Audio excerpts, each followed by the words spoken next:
Hello, and welcome to Dolphin's Dive, the weekly strategically minded Handelabra stream hosted by Logic Dolphin.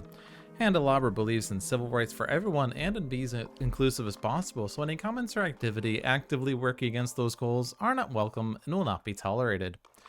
And with that, let's begin. 3 boards, random adversary. That's actually one of the things we wanted to see, actually. The scenario is Rituals of Terror. And keeping with the theme from last week where I played the spirits that were just released from the newest Nature Incarnate expansion, I never actually did it with the first set, so we're going to put in Ember-Eyed Behemoth. We're also going to put Sharp Fangs in with Unconstrained. So these were the 3 that were released at first. And we're gonna roll with that. So, what's going on here? We have Ember-Eyed Behemoth. I don't think I've played him since he was released, which is interesting. Setup: put 2 presents and the Incarna in the highest numbered wetland on your starting board that is adjacent to any jungle. Special rules: the Behemoth rises. You have an Incarna. If Incarna is empowered, it may count as Sacred Site. If it's not empowered, normally it only counts as a presence or may count as a presence. Once per turn, during the Spirit, Fast, or Slow phase, you may either push Incarna or add or move Incarna to any of your Sacred Sites on the island. Unrelenting Strides. On any turn that you don't use innate powers, you may use the Behemoth Rises an additional time. So, once per turn we get to do this, but if we don't use our innate, we can do it a second time. Neat. Growth options, pick one. Growth option 1, reclaim cards, gain power card. Growth option 2, add a presence to jungle or land with your presence at range 3, add a presence at range 0. Growth option 3, gain a power card, add a presence at range 1, gain 3 energy, and discard a power card with fire. And growth option 4, max once per game, reclaim all cards with fire, empower your Incarna, and move the Incarna 1 away. But only once per game. You have to choose when you're going to do it.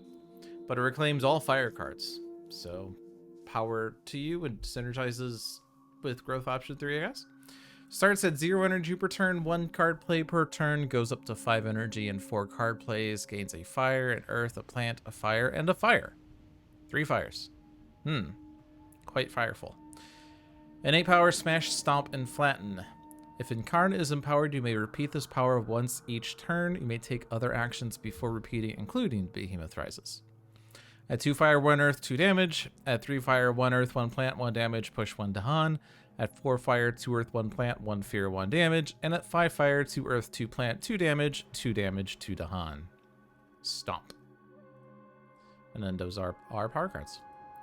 But we also have Tactician Thunder Speaker. So what does this aspect do? All it really does is change growth option 3. So... special rules, setup. Put 2 presents on your starting board, 1 in each of the 2 lands with the most Dahan. Special rules, ally of the Dahan. Your presence may move with Dahan. Sworn to victory. After Invader's Ravage, for each Dahan destroyed in that Ravage, destroy one of your presents within range 1. So you get to move with Dahan, but there is that penalty. Growth options, pick 1. Number 1, reclaim all cards, gain power card, gain power card.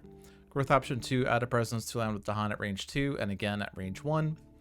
And gain power card, add a presence at range 0, gain 1 energy, and gain Sun or Fire. It's growth option 3. The normal one is add a presence at range 1, gain 4 energy. This one sacrifices 3 energy and 1 range for a power card and a Sun or Fire element. So that's cool. Innate powers, gather the warriors. At 4 air, this power may be fast. At 1 animal, gather up to 1 Dahan per air you have. Push up to 1 Dahan per sun you have. And lead the Furious Assault. At 4 air, this power may be fast. 2 sun and 1 fire, destroy 1 town for every 2 Dahan in target land. And at 4 sun, 3 fire, destroy 1 city for every 3 Dahan in target land. Starts at 1 energy per turn and 1 card play per turn. Gets up to 3 energy and 4 card plays. Gets an air, a fire, a sun, and a reclaim 1. Neat. Also, Unconstrained Sharp Fangs, who I've never actually played before. Setup, put 1 presence on your starting board in the highest numbered jungle. Put 1 presence in a land of your choice with beasts anywhere on the island. You do not start with an extra beasts in this game, or with this aspect. Yeah, and we still have Ally of the Beasts. Your presence may move with beasts, similar to the Thunder Speaker, except with beasts instead of Dahan. And instead of call forth predators, we now have predators arrives. Each spirit phase either prepare one beast or add any number of your prepared beasts to one of your lands. So, can't convert your presence anymore to beasts. Fewer beasts on the island. Why is this so good? Well, there's one other change, but first, growth options, pick 2. Growth option number 1 at -1 cost, reclaim all cards, gain power card. Growth option 2, add a presence at range 3 to jungle or land with beasts. Growth option 3, gain a power card, gain 1 energy. And growth option 4, gain 3 energy.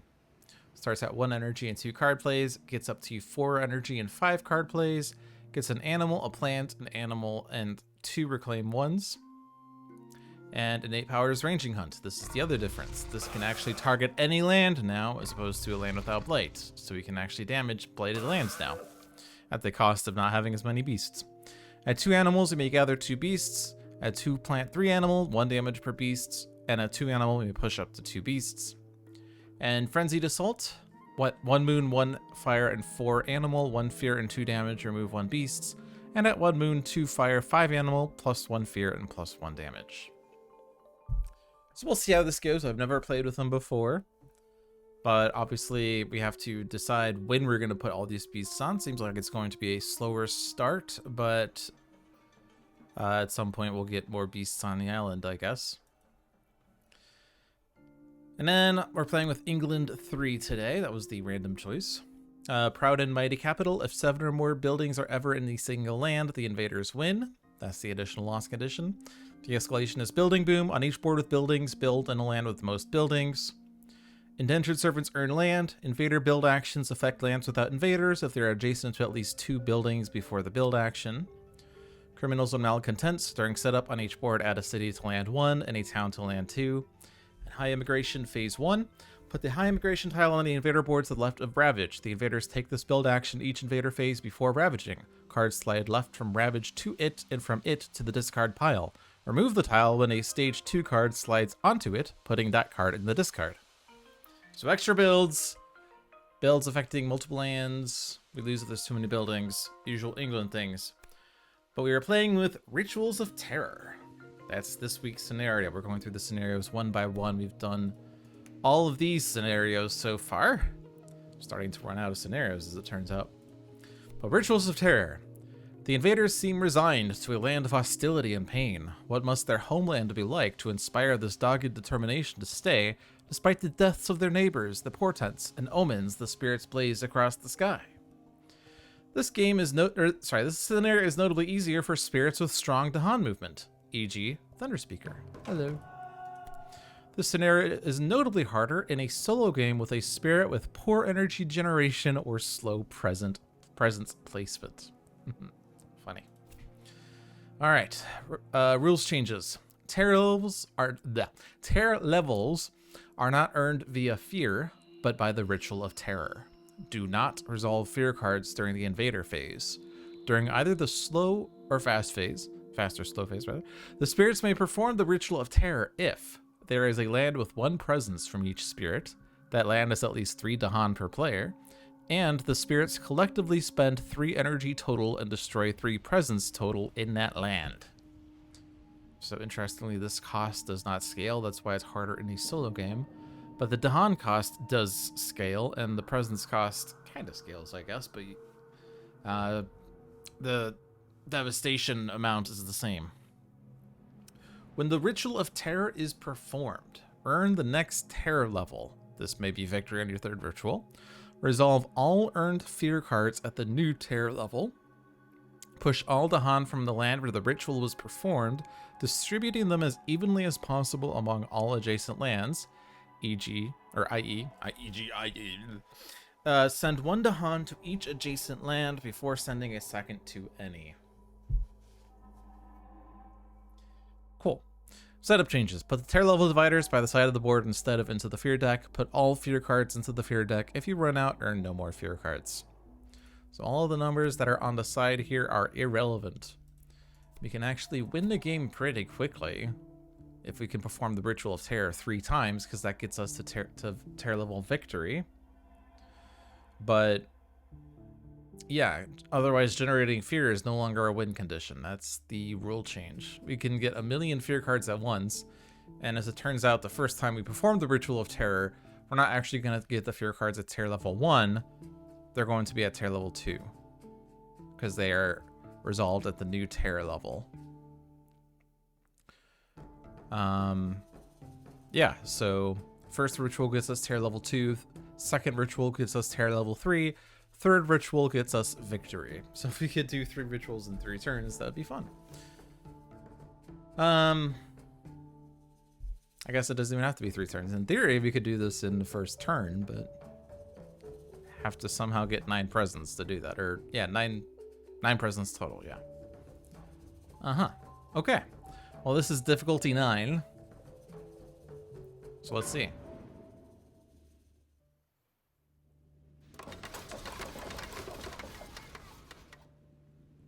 So add a presence to a land with beasts anywhere on the island. I kind of like to get this as far away as possible just for fun. And they're exploring sands.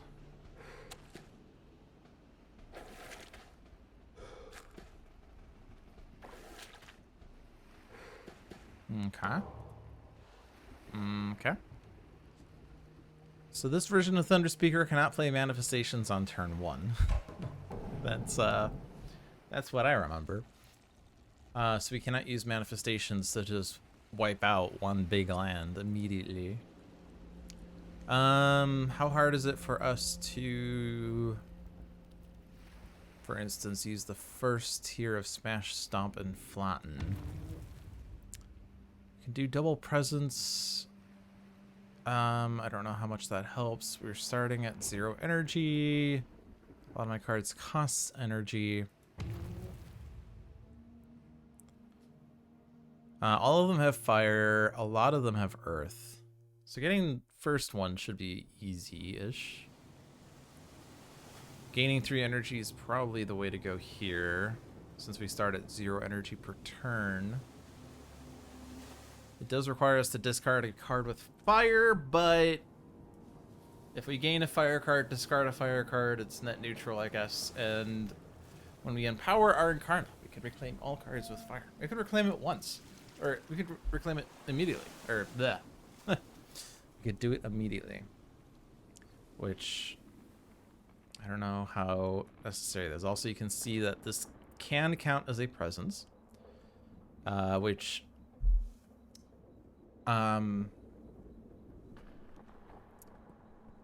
is only really useful, I guess, if we're destroying a presence. We could sacrifice that instead and put it back on the island with the Behemoth Rises, because it says we can add the Incarnate to any of your sacred sites on the island.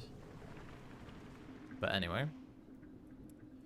Several things to consider first, though. Rituals of Terror requires 9 Dahan. Presence from each spirit. But only 3 energy and 3 presence destruction, which probably could just be 1 from each spirit, honestly. That does require some energy, but the hardest part is going to be getting 9 Dahan into a single land, as that's going to take the Dahan away from places where we would otherwise want them to destroy things. For instance, defend effects and all that. But if we just ignore the invaders and just avoid generating too much blight, perform the rituals immediately and all that. None of our innate cards add Dahan, right? You don't have random things that say add Dahan, do you? Push 3 Dahan. That's cool.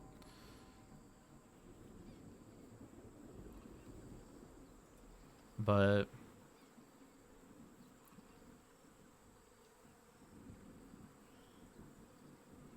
yeah, we're gonna want to find cards that add Dahan, probably.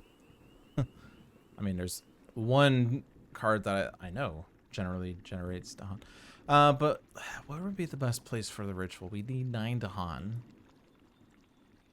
So like every island or every board has 6 Dahan on it. So like this land right here, this has 9 Dahan within range 2 of it. If we use all 6 from this island or from this board and 3 from B, that's probably the best spot. These Dahan are kind of very isolated. That said, this could be another spot because we could steal 3 from 2 from C and 1 from B, or we could even steal 3 from B. But I guess this one would also be okay. It would. You could get 9 Dahan in there, but probably like C5 is the best just because it already has 2 Dahan in there.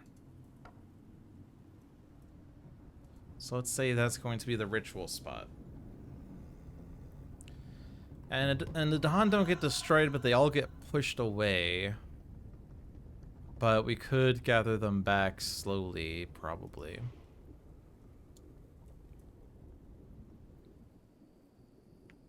So yeah, the first order of business is probably just to get as many Dahan into C5 as possible. And of course there's the builds that are happening in these spots.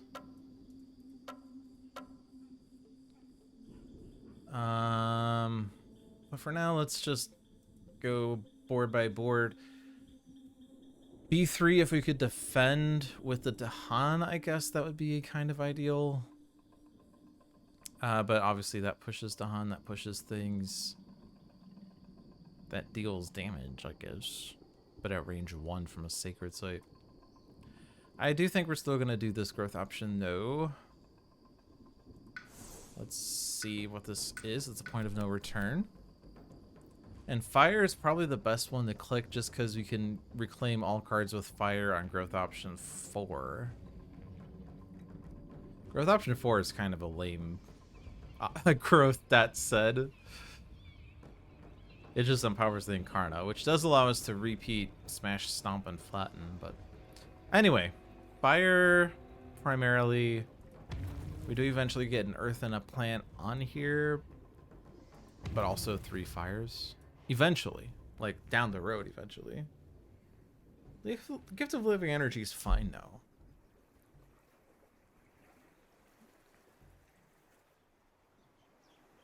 It's 3 energy towards one of these spirits, probably Thunder Speaker.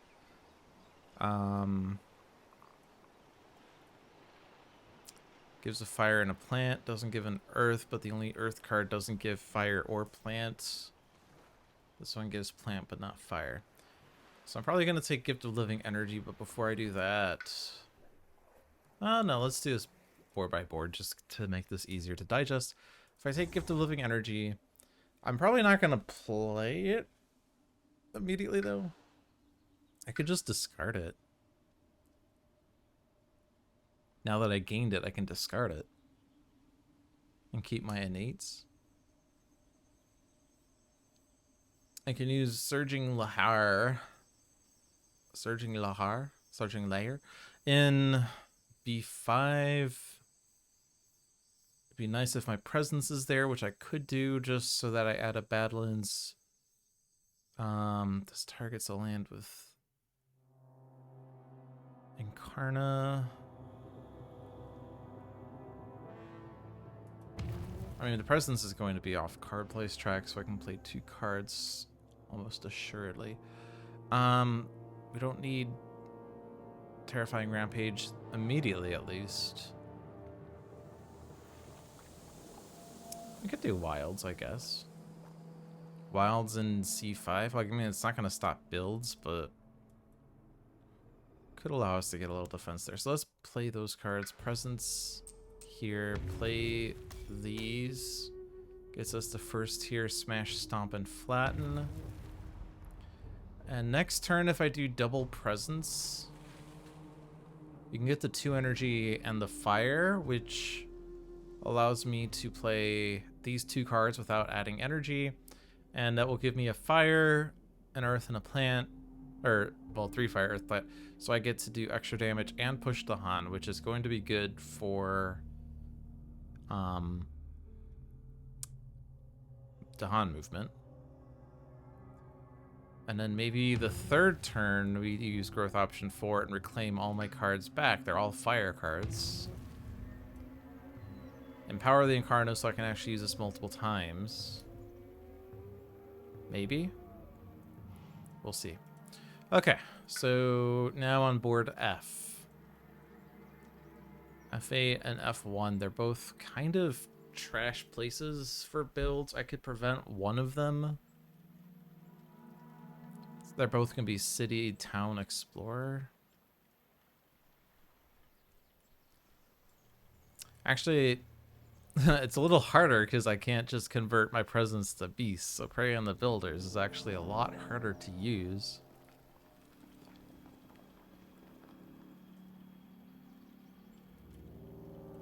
It's probably just going to be gain power card, though. We don't need 3 energy unless we're gaining a major, which I don't think I am. Primarily looking for animal to start with, so you can more assuredly use Raging Hit, but probably plant animal is ideal, of course. Dire Metamorphosis, this adds beasts. It's the one of everything card.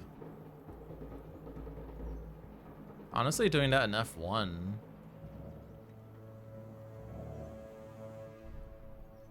Might be okay.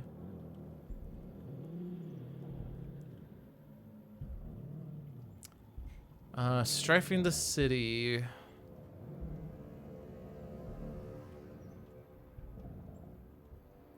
Puts a blight down, but we don't care about blight with ranging hunt in this game. But we might be able to use ranging hunt next turn. Again, it's kind of hard because I can't just convert my presence to beasts. But yeah, it's certainly Dire Metamorphosis. So if thinking about F1 here, Prey on the Builders I can't really make work.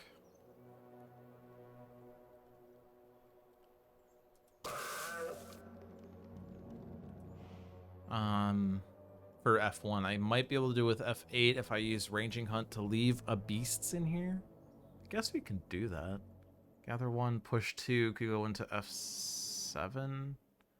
I don't know, because, I mean, I could get 2 beasts in there. I mean, probably worthwhile stealing that beast.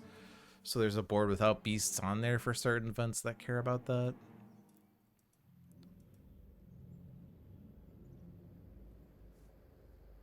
But yeah, getting more beasts in F1 is a bit tricky. I guess, though, if there's a Badlands in there.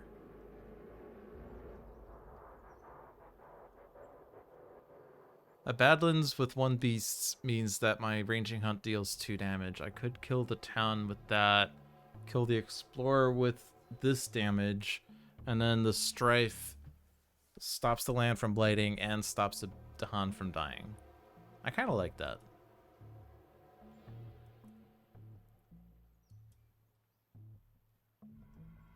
F8's Ravage, I guess, is just going to happen then. I guess we could use Teeth Gleam to put more beasts down. But I kind of want to save my plant cards, since Raging Hunt requires plant, and I definitely need to have plant next turn. So, what? Terrifying Chase?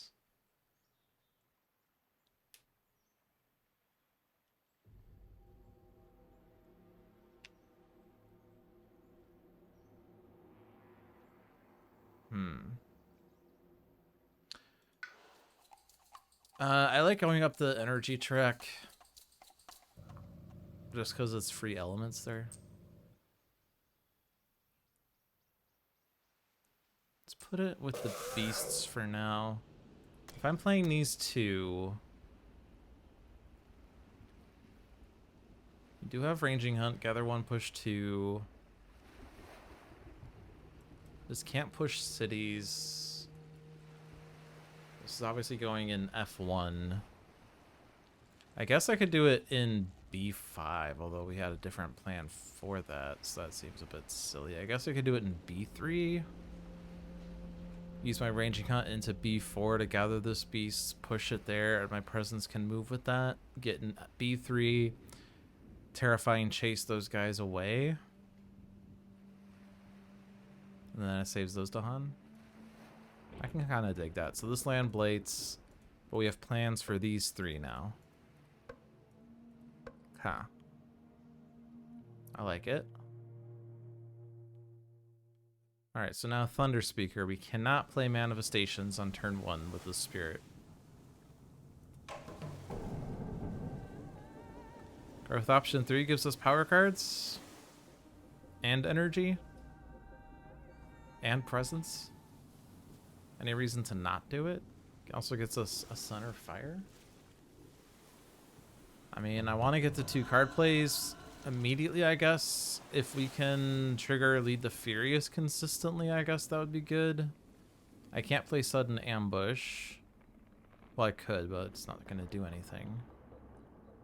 Obviously, we'd like to get things in C5, so triggering Gather the Warriors is as many times as we can to get things in C5 is important. But I think we're clicking this. So let's see what we get. And what we got is interesting. Defense 6. It's not really good elements. This gives animal and a sun, but not air or fire. This gives fire, but nothing else.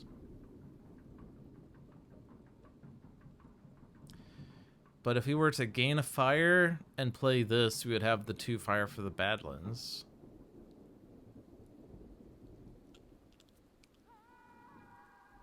Is that worth doing though? Feels like we want to primarily get sun and air. And none of these give air. This adds beasts though.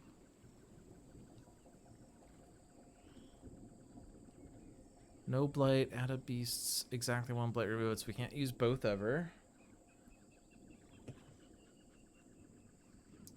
Targeting only mountains or wetlands, which is not relevant this turn.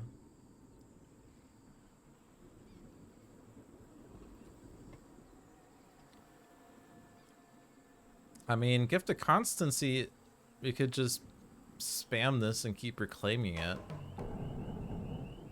If I get to the reclaim 1 spot, I could just keep like playing this as my 3rd play, which doesn't really give good elements, but constantly gives 2 energy to other spirits. How much energy do we really need though? I don't know. It's kind of fun though. Presence at range 0. For 2 card plays, I'm gonna put 1 there. And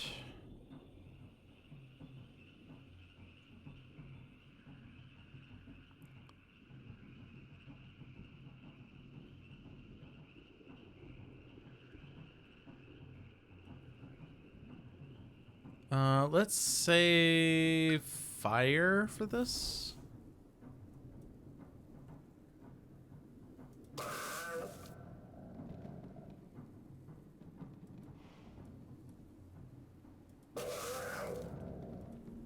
How do I prepare beasts, by the way? Each spirit phase, either prepare 1 beast or add any number of prepared beasts to your lands. How do I do that?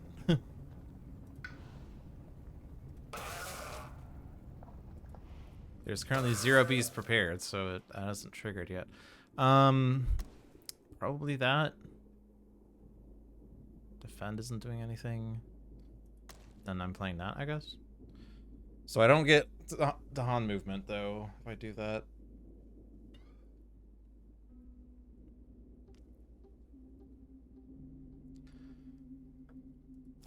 I mean, I do have Voice of Thunder, but if I do this... Oh, but I don't get the sun. But I could have gotten the sun if I were to instead do this. So this does gather a Dahan. I could use that to kill the Explorer in C6. And then I could lead the Furious in there. And then gather Warriors. This gathers 1, pushes 2.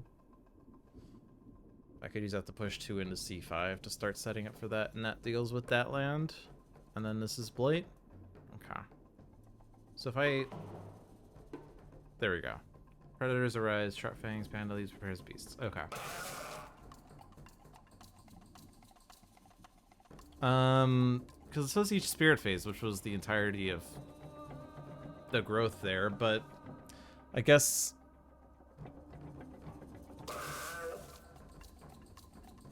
in theory it doesn't matter when you do that, because it's not going to change any growth action. It can only go to your lands. I don't know. Right, so we were using this to move this beast and my presence, and then this here and my presence. Okay. Sudden ambush is going here, and I need to use Furious Assault in there, so I need to actually gather that presence.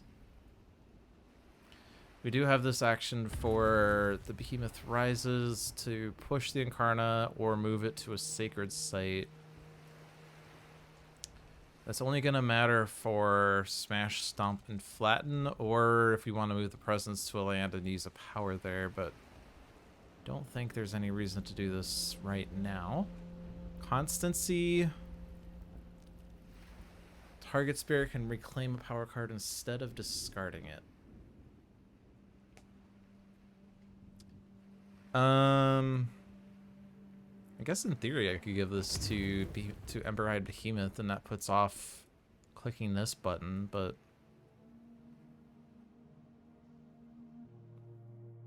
I don't think we're gonna get the 3-card plays on you next turn. Doing it on Sharp Fangs means we don't have to use our get to the reclaim as fast. We get Dire Metamorphosis back, as that's a means of getting beasts on the island. And we're not using this. Sands build.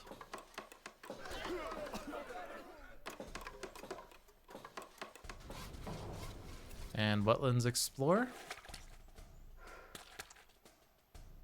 So C5 is where we're going to need to be careful. Shouldn't really be a big deal though, because we could probably just do Furious Assault next turn there. Wilds in one of the lands. Wilds isn't really super nice against England anyway. My presence is present, so let's do the damage here. Puts the Badlands down. Smashing B6 to kill the town so that they don't build a city here. Kind of like that. Stomp.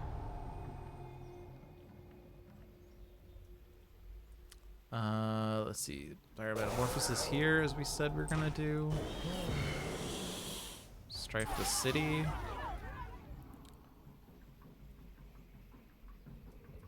And then push everything out of B3.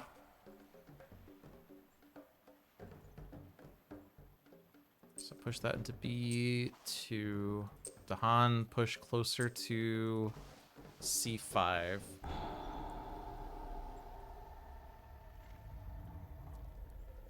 I'd say put the wilds down in the land where we're gonna try to do the ritual in, but obviously it's not really super vital. I guess I could try to put a wilds in the coast, but eh. Let's put it in B6.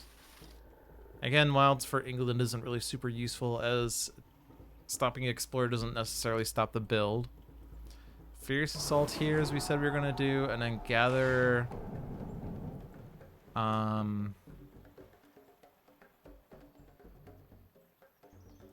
don't think I really want to gather. I just want to push these and get my presence back. Okay, then the only thing left is moving my Incarna.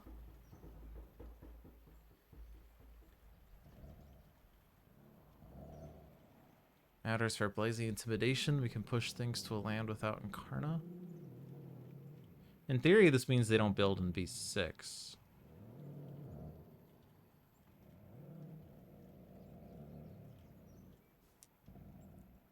In which case, I want my Incarna to stay in B6. So I think I'm not moving that. There's no reason to move it. It's not like moving your Incarna triggers something. So let's stop that for now. Take Dire Metamorphosis, take Gift of Constancy. And now on this turn,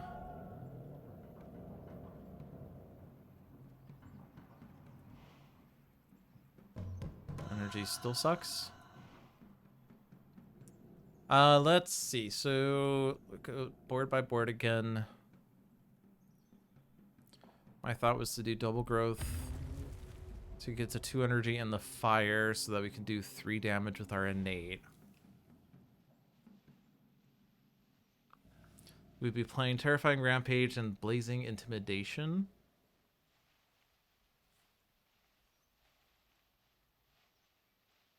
So that would stop the build here, by the way. Builds here. And then the Ravages, we said that was going to go, that was going to go, that's going to be taken care of, and that's okay. Pending the event. But we could make the Explorer not participate in the Ravage if we want.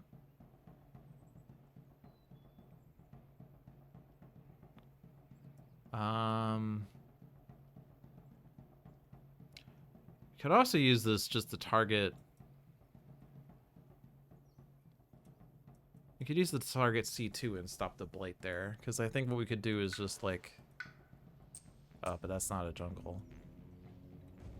Okay, so growth is to a jungle or land with your presence. I wanted to put my presence in C5, but apparently I cannot. Weird. Probably still fine putting it in C4 though. You know, my Incarnate could be used for the ritual, can it? I could just make it be used for the ritual. That's funny. I could put a Sacred Sound and Sacred Sight down, move my Incarnate to that Sacred Sight. So doing it C4 gives me range to C2 for that. Well, for Terrifying Rampage. So actually this could be a check mark. Blazing Intimidation in B6 stops the build because there's not actually 2 or more buildings nearby. And then we get the Threshold for Smash Stomp. And Flatten. We could kill the city with that. I said I was going to put this in C4, but actually using it to kill the city in B1 sounds fine. Probably. Ah, so I do have a button here for add beasts. So I guess that if I don't click this add beasts button, it automatically just prepares a beast if I do no action. That makes sense, actually. So we were going to do Ranging Hunt in F1. So that's happening. That solves the Ravage in F1. We could use Prey to stop the F7 build. There's already a beasts there. We are getting this plant, so actually this plant plus a plant card gives us the damage that we need. So we could do Prey on the Builders and Too Near the Jungle or Teeth Gleam from Darkness. This does also add beasts, which is very useful. Too Near the Jungle, not very useful. In any case, we're still going to do like 2 and 3. Pretty sure. I almost always just do 2 and 3 just because unless there's a major power I really want to play, I don't really care for +3 energy. Plus, if I'm going to just be Gift of Constancy spammed. Okay. After the next time invaders are destroying target land, add a beasts, then 1 damage per beasts. That sounds like what I want. Strong Constant Currents moves Dahan, which is cool. Twilight Fog moves Dahan, also adds Strife, which is cool.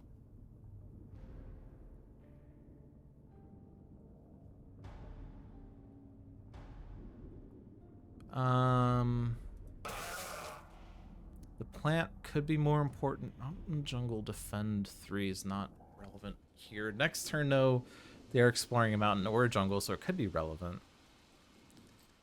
But beasts.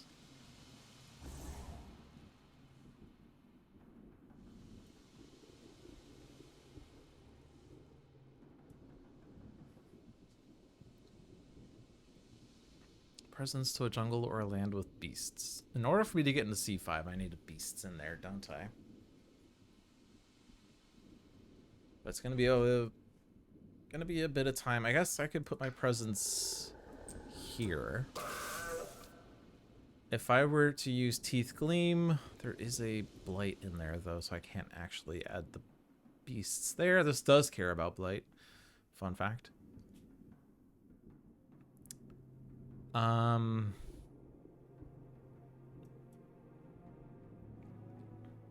This obviously combos really well with Ranging Hunt, so I think I don't want to play it this turn as we're already dealing with F1. So pray for F7.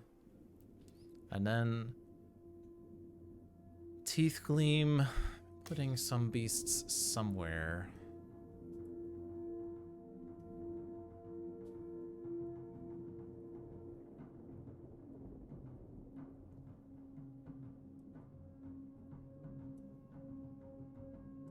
Honestly, not sure where, since I can't put it directly in C5. But we'll figure it out. I don't think I want to put prepared beasts down yet. This is kind of better to prepare a million beasts and then put them down later, as opposed to preparing one and then putting it down, since any turn you don't add, you add a beast. So like if I add beasts every 3 turns, I get 2 beasts out of 3 turns. If I do it every 4 turns, I get 3 beasts out of 4 turns. The ratio is better if I just keep preparing. So let's go with that. Will not be able to play Manifest still. Words of Warning, Defend 3 is not going to do anything this turn. It's the only card with animal on it for this purpose, though. So let's see if we can get a power card that has animal on it, I guess.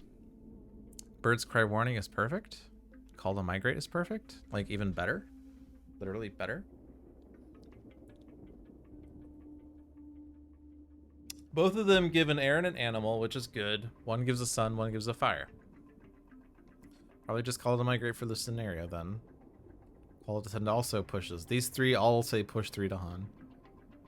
But it's probably just Call to Migrate, as that solves the scenario really effectively. Presence at range 0. Let's just put it in C3, I guess. I feel like we're gonna have to go up energy track. Let's get to 2 energy for better sustain. I'll be surprised. I guess I could play Call to Migrate. In which case, I'm picking Sun, Constancy, and Migrate. This gathers 2, pushes 2. Gathers 3, pushes 3.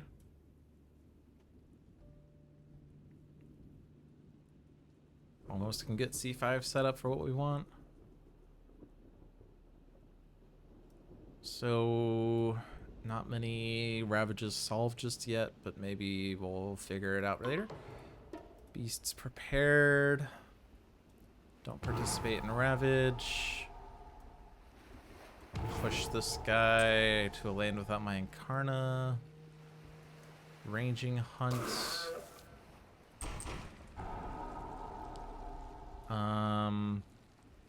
Put this in F2 in case I decided Raging Hunt there down the road. Pray here. I don't need to gather that. I guess I could. So this land has no beast on it. Sure. But I do want to leave my presence there. Honestly, because that's a jungle. Constancy on Fangs again? I think. Yeah. I could move my Incarna. I don't think I need to. The event could say blah blah blah, but... Alright.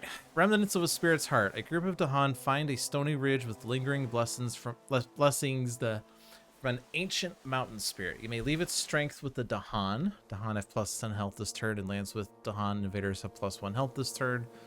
Or with patient focus, craft a great warding. Cost 4 energy per player, aided by Earth. Defend from spirits is 4 lower per land this turn, minimum 0. During one future spirit phase, players may jointly decide to grant defend 4 to all lands that turn. Okay. Hunting parties. For each land with beasts and cities, 1 fear and destroy a beast there. Oh, man. I put my beasts in the bad lands then.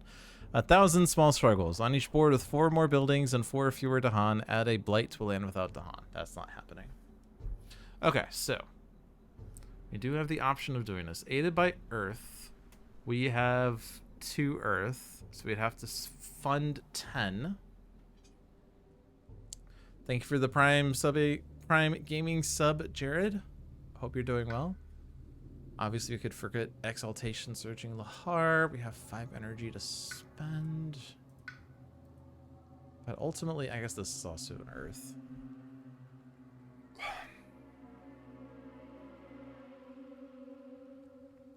I don't think the plus health is going to do anything. This guy still dies because of Badlands and Dahan dealing 5 damage anyway. The only other damage, I guess this deals damage. This has a Dahan, so I guess that's slightly worse. Although I can push the Dahan out. So that will negate that.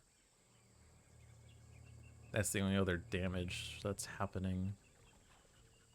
We're not defending this turn, so the defend issue is not an issue. But it's a very expensive cost just to have a defend 4 in all lands down the road. So I think we just leave with the Dahan. And then we lose that beasts.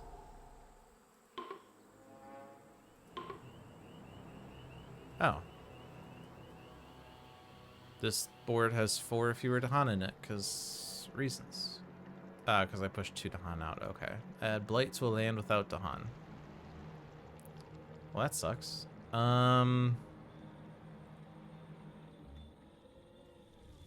could destroy my Incarna and add it back with Behemoth Rises. But it wouldn't be added to B1, which is where I wanted it. Put it in B5, destroys this presence, but having destroyed presence could be good for other effects. Otherwise, like B2, but that's London right now. B3 loses a beast, a Fang's presence. B4 is a Cascade, so it's kind of worse. And they're exploring either jungle or mountains next. So the sands are the best bet. Let's say destroying this guy's fine.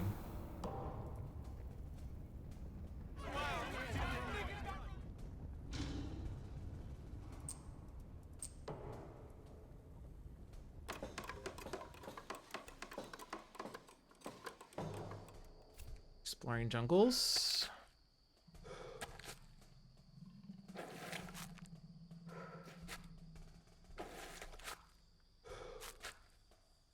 Okay.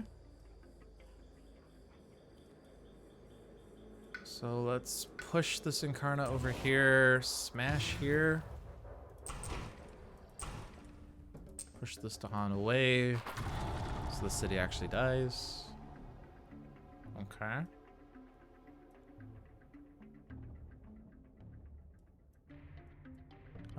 Furious Assault here is the best bet. And then we have gather 2, push 2, gather 3, push 3. So gather 3, probably just gather these 3. Sure, move my presence. Except I clicked the button that said 0, because I'm stupid.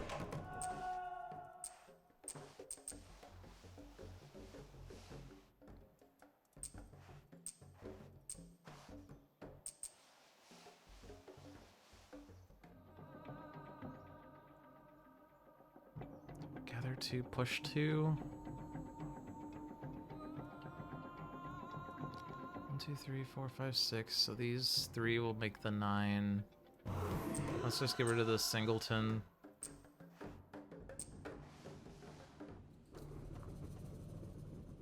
Okay. So if I can just get presents from each spirit here, we could start doing the ritual. But that's the tricky part.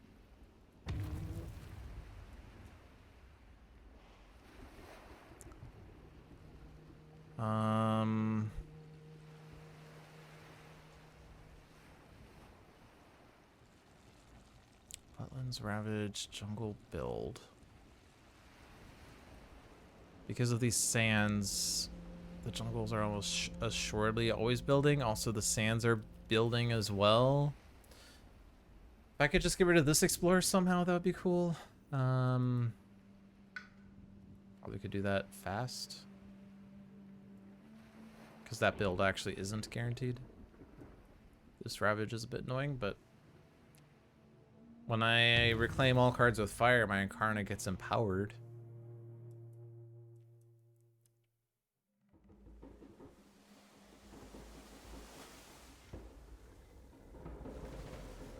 I guess the question is, where am I ranging hunting? I could raging hunt to get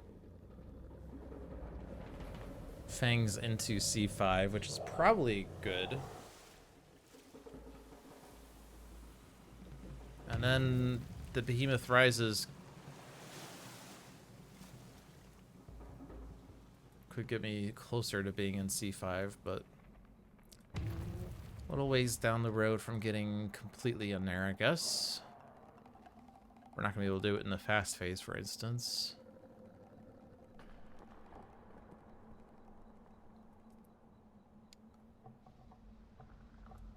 I guess we could Raging Hunt in C8, which doesn't put me into C5, but it does stop this Ravage from being an issue.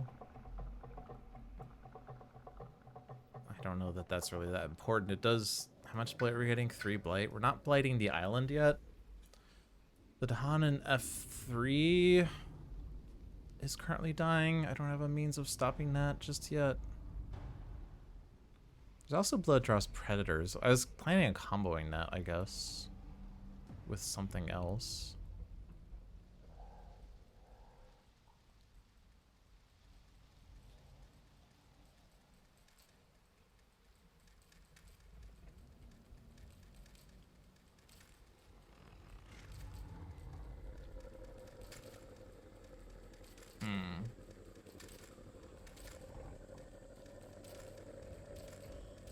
Oh, that's blighted. I can't do that. Can I do this? There's no neighboring beasts. Not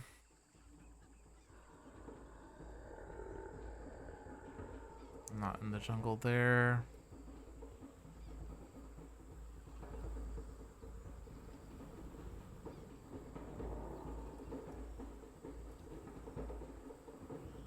Just trying to think where the best place for Blood Draws Predators would be. But really, the only land that has millions of beasts is F7.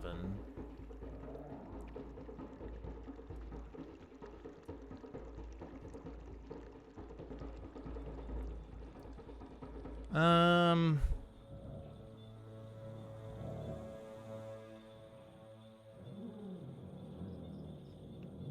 just gonna put you here, I guess.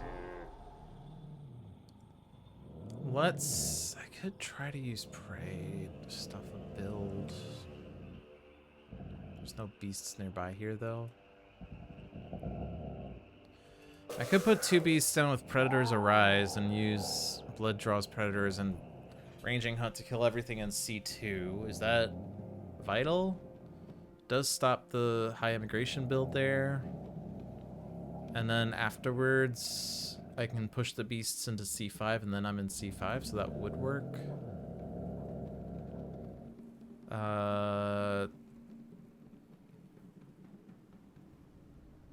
Teeth Gleam is probably better than Prey then. Let's keep constant singing, I guess. And then if I gain 1 energy, I can actually use Manifestation.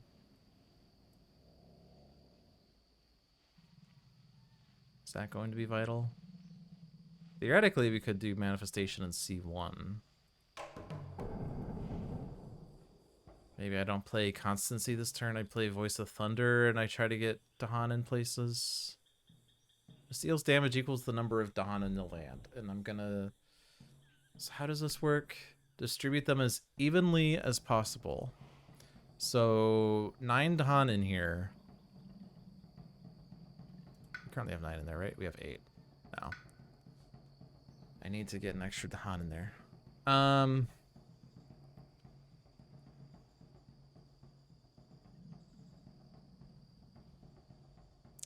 But if we had 9 Dahan and everything else that we need in here, then we'd end up with 1 in each of these lands, and then 1 in 4 of these lands. So 4 would have 2, and 1 would have 1.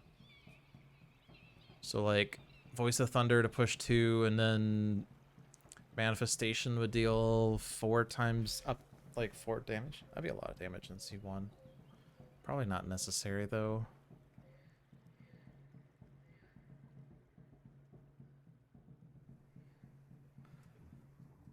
If I'm clicking this, I'm not going to be able to get the Incarnate into C5 this turn. I do think I click this. It's basically the Reclaim All option for what we've done with it. Instead of gaining a power card, my Incarna is empowered. My empowered Incarna may count as a sacred site now. If I use Blazing Intimidation, we can push the Explorer out of B5, which stops that build.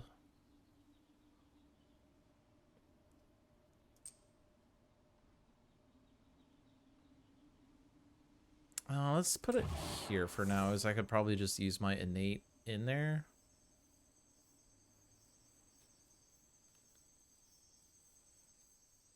And now that my Incarna is empowered, I can repeat this. So I can actually do this in 2 lands. I could push my Incarna and do blah, blah, blah. So this has to be played. Ideally, I play the Earth card as I get extra damage. Or I even just activate the innate. So I'm playing this forcibly. Is that okay? I get more wilds down, whatever wilds does. But it will stop B4 and C4. And we're going to stop this from building. Not that we're particularly that worried about it. This Ravage is okay. Still have to worry about that. That's technically okay. Still have to worry about that. Still have to worry about that. And then build, build, build, build. Okay. So now, Fangs.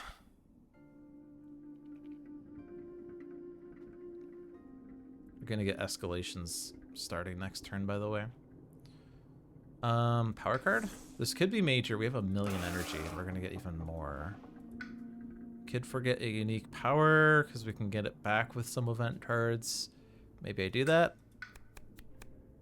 Insatiable Hunger. Almost no reason to not take that. Of course, the only major issue is that it adds Blight and destroys beasts, but it adds 2 beasts. Also combos with Blood Draws Predators. Only other downside is it requires a sacred site, but we can set that sacred site up. Is there a place where we want that to happen, though? It's range 2 from a sacred site, so we could use it in, like, F3. But it would kill the Dahan.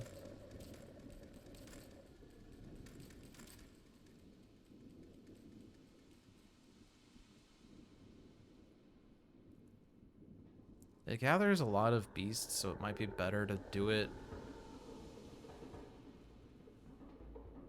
near where the beasts would be after ranging hunt.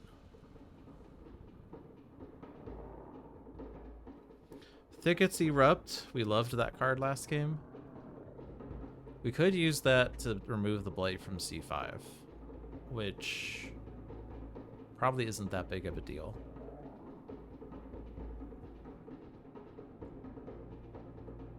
But we could.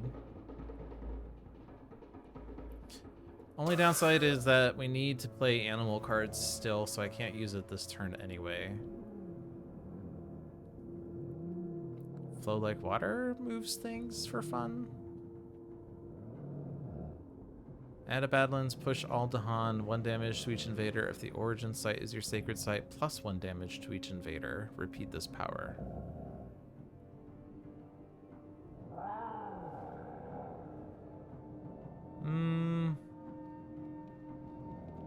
That's a really powerful card, actually. Not the greatest elements. The fact that it adds a Badlands, and if it's from a sacred site, 2 damage to each invader plus an extra damage is potentially good. But it's almost certainly this. So I'm just going to click it because I don't have a good reason to click any of the others. Let's forget Terrifying Chase.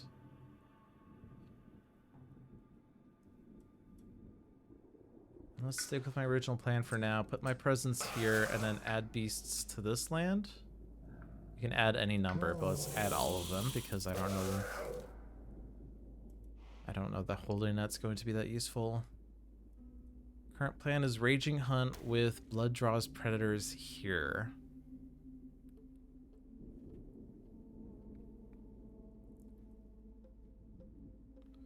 So Beast dealing 3 damage, and then Blood Draws Predators also deals 3 damage. That kills everything in there and stops that build.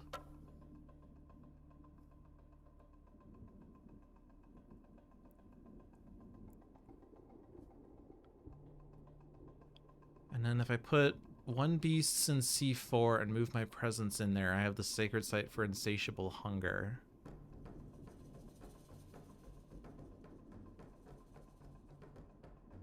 Which has range to C8. So I could stop that Ravage at the expense of course, adding more Blight, but that will also stop the high immigration build, which will be nice. I guess technically not, because B3's building. Guess I should mark that so I don't forget. Also that's building. So technically C8's kind of always building, isn't it?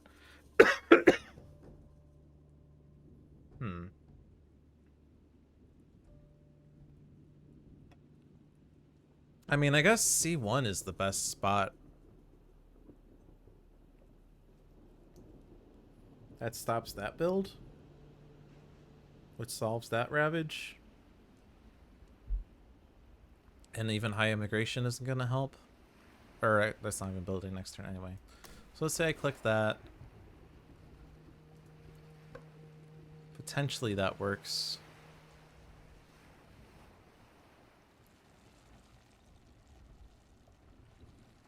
It doesn't put my beasts in C5 still. Or put my presence in C5 still, but I guess we'll figure it out. And then, do I want Manifestation? I feel like I'm not using it this turn, as there's nothing in C5. We're not doing our thing. So maybe I just put double presence down?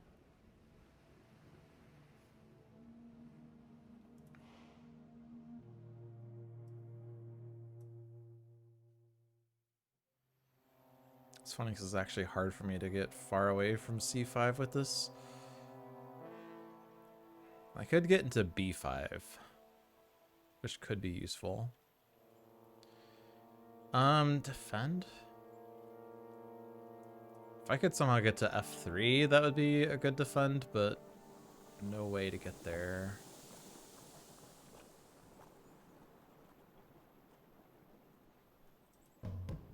I could get to 3 plays and play Gift of Constancy.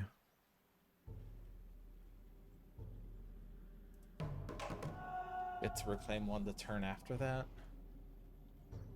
Maybe I just Constancy myself and give myself energy that way.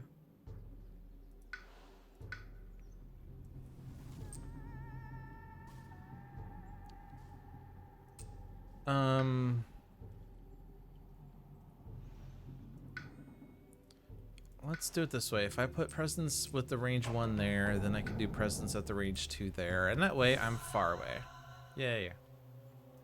Then I can play 3 cards. I did not gain a fire, although it's actually unlikely that I'll be able to effectively use that. I have a defend that does nothing.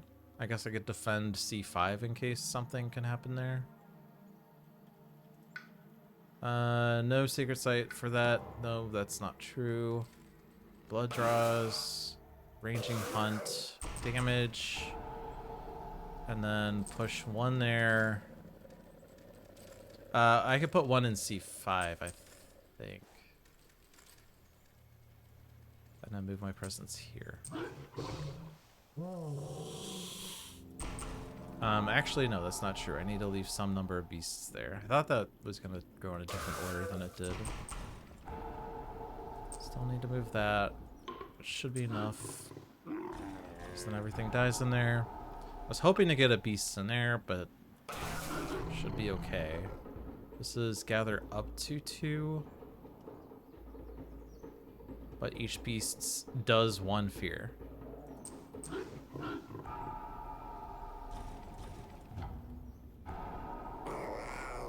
Okay. We're neighboring C5 still, but, you know. Cool. And then Blazing Intimidation to stop this build. Go into Ravage Land, probably. I guess 3 damage is enough to kill a town and explorer in B4, nothing more. Okay. Constancy myself, Wards of Warning just in case. And... don't move this yet. Okay. Urban Development. During the next normal Ravage, each city does +2 damage. Lingering Plagues on each board. Add disease, ignore disease during builds this invader phase. Fierce Me In. 1 fear per land with invaders where Dahan outnumber buildings. Don't think any of that really does much. Put disease in C5, I guess. Otherwise put it in the Londons. High immigration build. I guess I forgot that was building. Don't know that order really matters, but let's just... Are we blighting the island this turn? No? Oh, we are. Okay, we are blighting the island. Okay. Nope, not choose for me. Let's... Oh.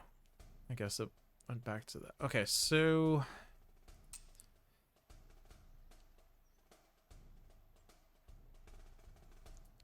I guess before we do that... It's weird I can actually undo incrementally here. That's not what I'm used to. Do the ravages that are solved. Do the ravages that... can't really do much about.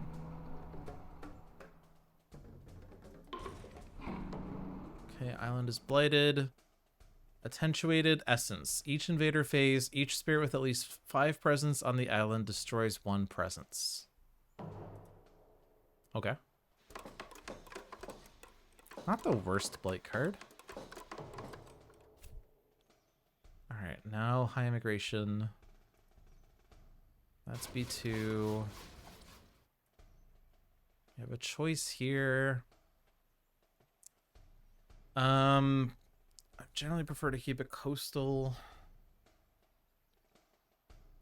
They are ravaging, probably doesn't matter.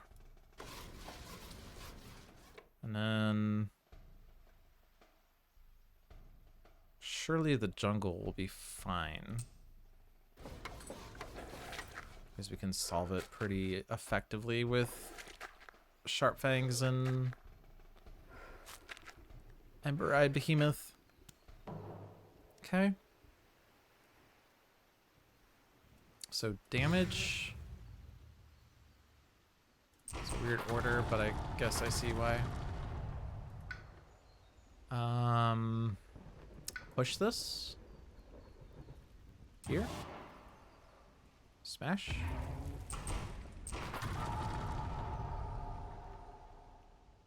And then wilds.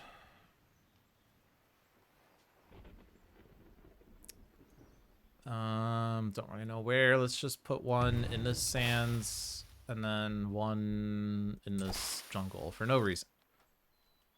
Okay.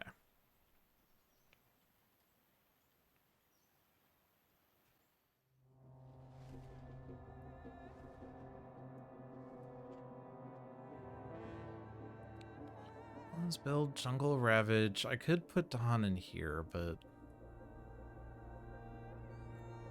probably just defending B8 is going to be good. That's kind of far away from things.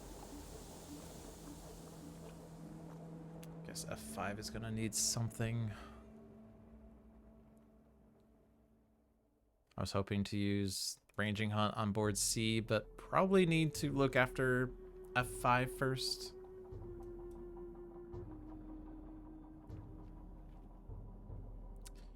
So the way I can get into B8 is if I were to use Gather into B6 or B7. There's not any neighboring to Han on either of his lands, so I might as well just Gather like that. I'm here now. Push. Probably just do this to finish up the Dahan gathering there. Alright, reclaim 1. I'm gonna get to this reclaim 1 next turn. Let's take Voice of Thunder. Probably not necessarily going to use Gift of Constancy next turn anyway.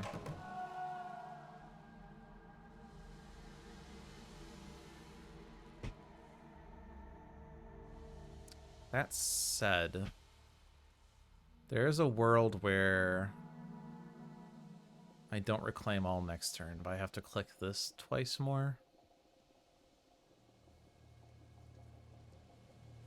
It's probably fine.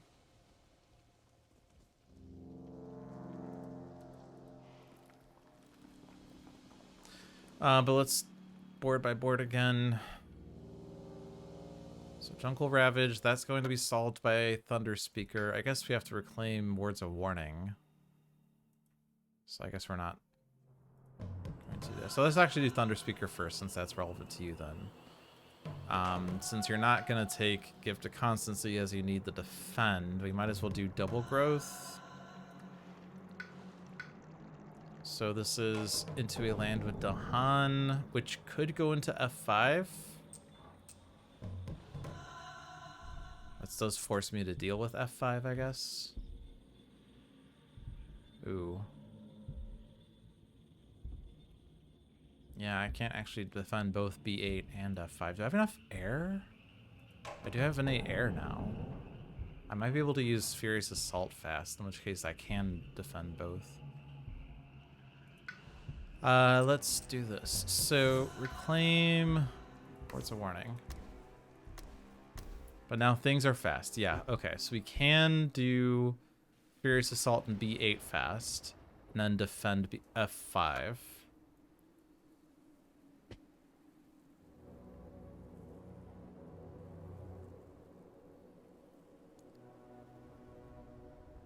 And then probably just gathering into F2 and manifesting in there is the best option at that point. That's 6 damage. Helps ward off that London. There's 2 diseases in B2, so this is not an immediate issue, even though they are building there. Build, build, build, build, build, build, build, build, build. We're killing this fast, so there's not going to be enough buildings there, so that's not building. Build, build. Ravage. That's solved, that's solved, that's blading. So only C4 is going to need something. But there's options.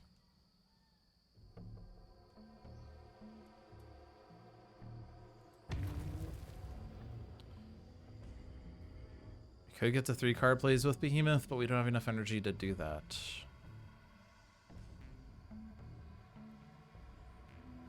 Clicking this for energy, maybe?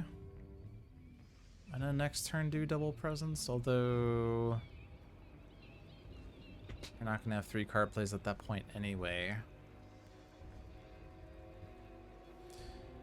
That does allow me to put a presence in C5 though, so that's probably what I need to do in order to make actual progress. And doesn't have to be fire anymore, but I think fire is still the best bet.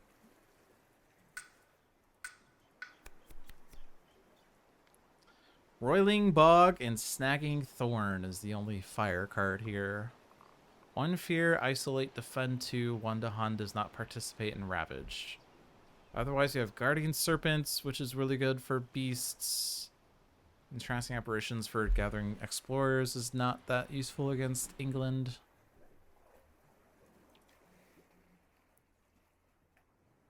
But we could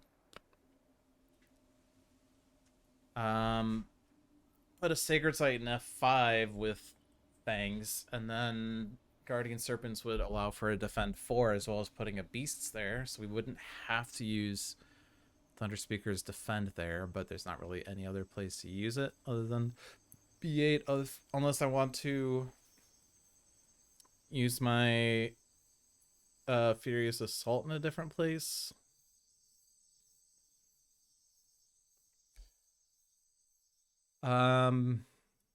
We're definitely ranging hunting C4 into C5. Oh, this is disease, so it's technically not building. But doing that, and then these Dahan are actually moving out. Because we are going to trigger the things. So we are getting 3 fear cards as well, by the way. I think I just keep clicking fire cards, though. We do ultimately get 3 fire, but honestly, just keep clicking fire for now. Add presence range 1. We got 3 energy from the growth, so let's go up the card place track, discard a card with fire on it. Would this be useful this turn? We don't have range to F2. Our Incarna does count as a Sacred Site.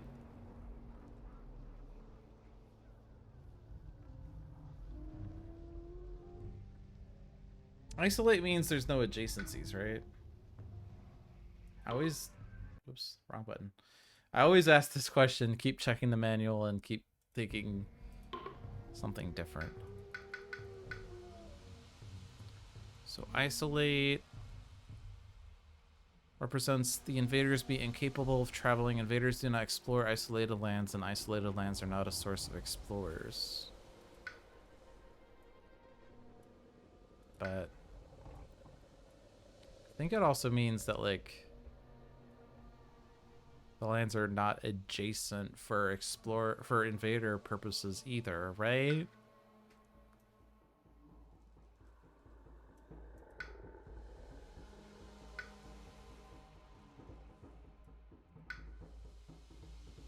Just want to see where it talks about isolate in here. Probably in the invader phase.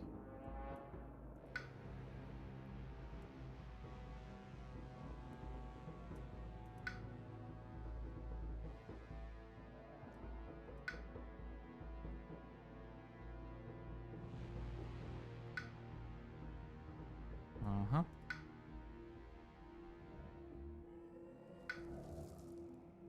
Wait, where does the Explorer? Did I skip over the Explorer?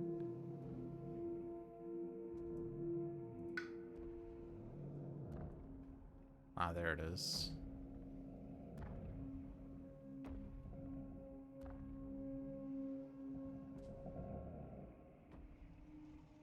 It doesn't say it there.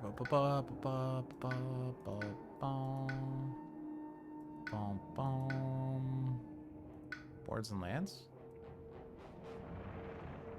Some powers cause the land to become isolated, which represents the invaders being incapable of traveling.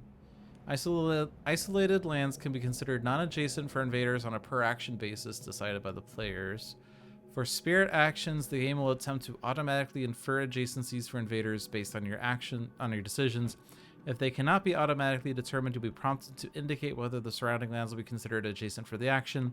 For non-spirit actions, the game assumes by default that no lands are considered adjacent for invaders. If you want to decide every time, enable the prompt for isolated land adjacency option in the game menu. So yeah, so they're considered non-adjacent for invaders. So that preempts England then. Also, do I have that option enabled? I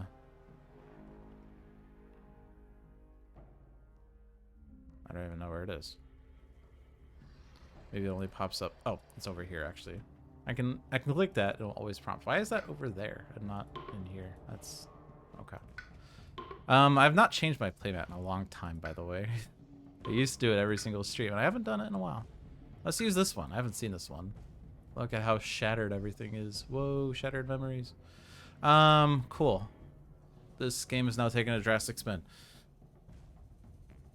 If I isolate the target land, I guess that would be useful for preventing a build in a land where I don't want a build.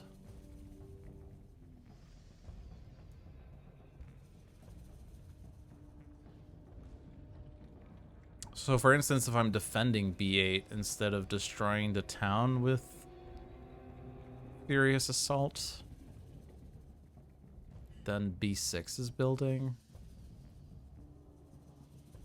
Am I playing this turn now?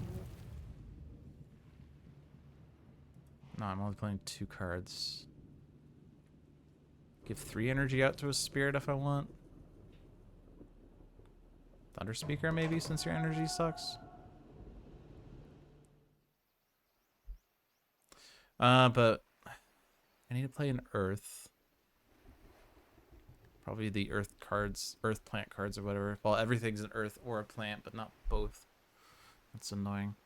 So I'm playing one of these and one of these, I guess is what that means.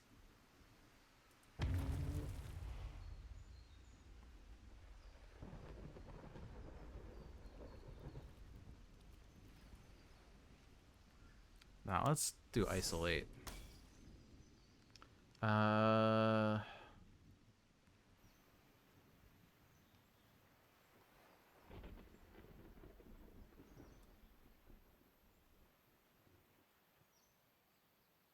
Surely we can use this somewhere. We don't need this for the Ravage because we don't have range. Yeah, so we're playing that one. Okay. My presence is in there now, and now Fang's presence is gonna go. Oh, it's gonna go in there with Raging Hunt. Okay, so then power card. I already have a major, although I have to reclaim it. Called a Bloodshed. I mean, that does say gather, which is helpful to counter what's happening in here. We're getting another animal, so animal's a little less important. We still need some number of plants. A Moonfire would be useful for triggering this, but we don't have that. Target spirit may add one of their destroyed presence. Don't have any destroyed presence yet. No, we do. We have one.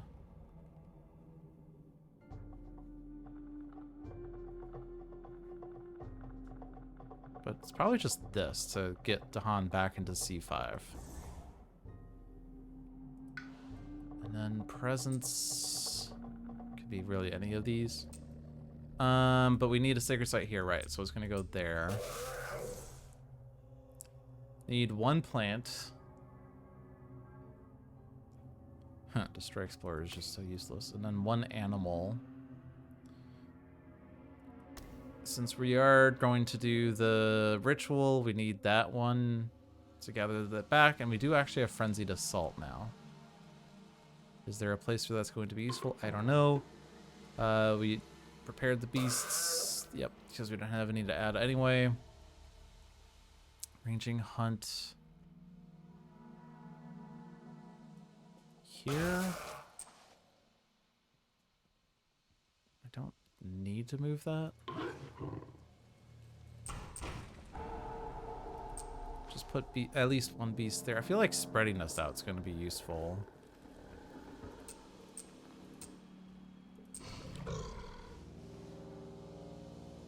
Now I can do the ritual. Doing the ritual does give me fear cards and resolves them. So I can get 3 fear.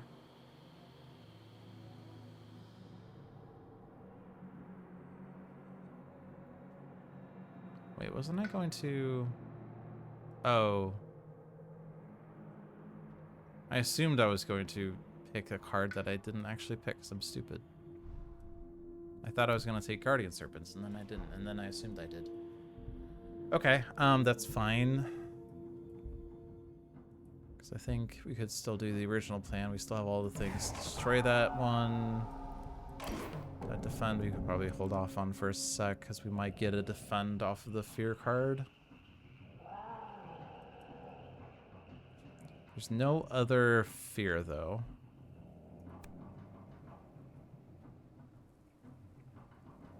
Oh, this destroys 3 presence.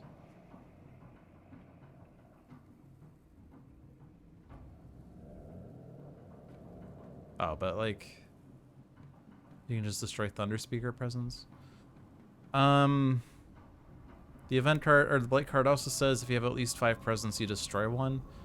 So any spirit that has too many presence ought to destroy 1, probably.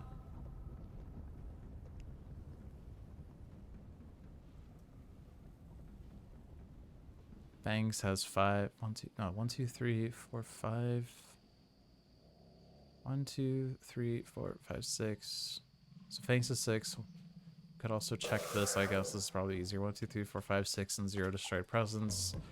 1, 2, 3, 4, 5, 6, 7, 8, and 0 destroyed presence. 1, 2, 3, 4, 5, 6, 1 destroyed presence. Okay, so all of us have 5 presence. If destroying 1 prevents...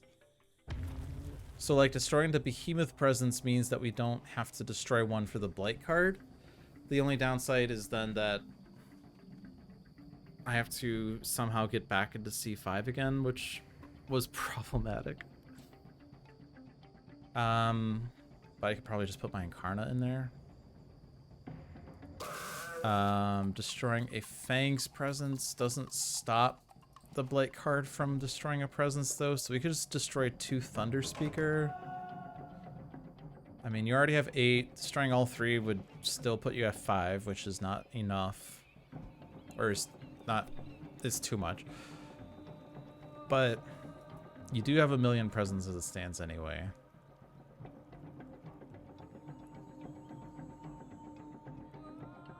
Man, we're 1 fear away from... I mean, since I didn't need the Sacred Site, maybe I should...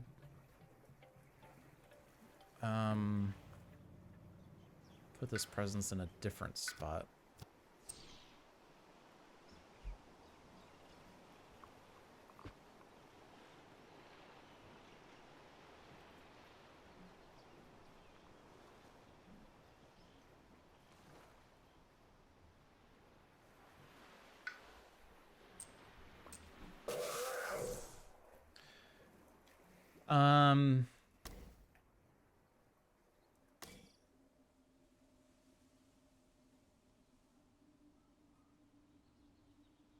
This does give fear. Is that better to play than this? Maybe I do this just for fear.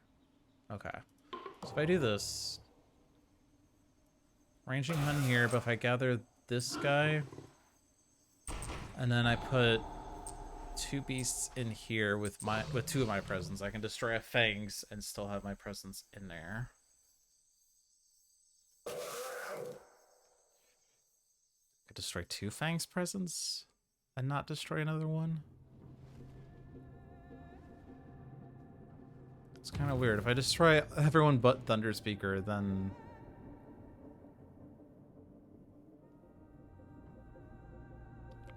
Anyway. Fear, push to Hun. It's always better to do this after the ritual, though. But whatever.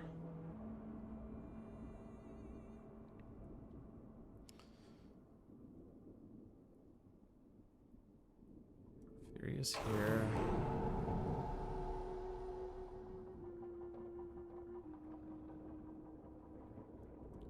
Could isolate C5.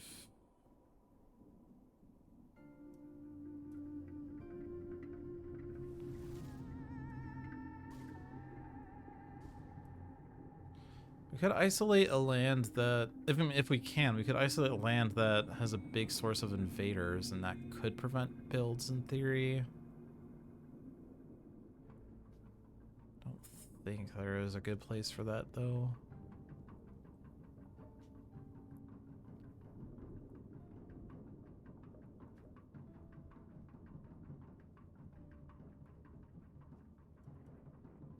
Just do this here in case the Explorer does extra damage, I guess. And...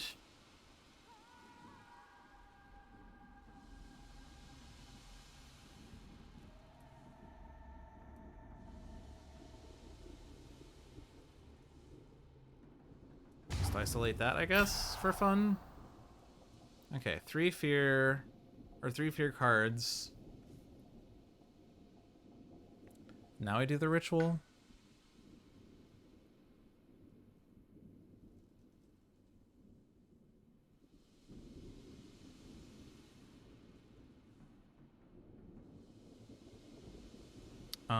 Let's do 1 from Fangs and 2 from Behemoth. 1 Behemoth, 2 Fangs.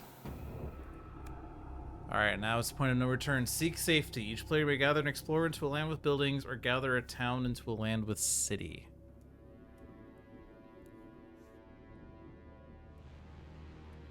So does this prevent builds? Probably not.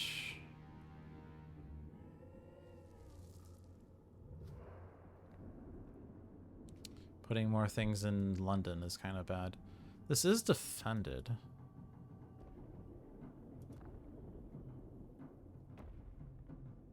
But I don't have any buildings in there, so I can't actually do that right. This is gather.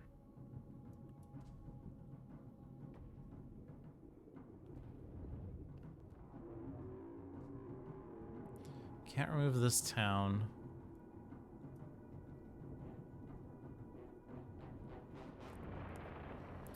Could stop a city in B1 if I gather the town into B2, which is London, but there's 2 disease in there.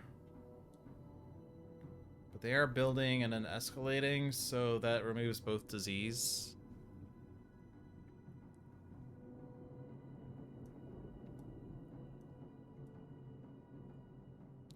This build is almost assuredly always happening. This one's always happening. This one may not happen, but there's no neighboring towns. So, like, we need to have... In order for us to effectively stop a build, we need to pick a land that has, like, 1 explorer and only 1 neighboring town, which is, like, nowhere.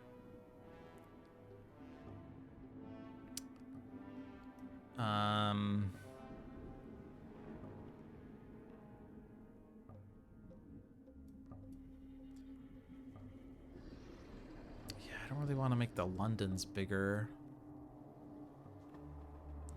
I could make them smaller.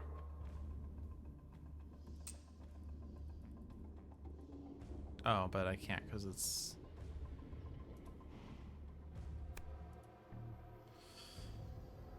In order for them to be smaller, I'd have to click a land with city, which I don't really want to do. I guess I could use this disease. Make this tied with something else, but then I'm not defending for this town, and that's stupid. Man, this all kind of stinks.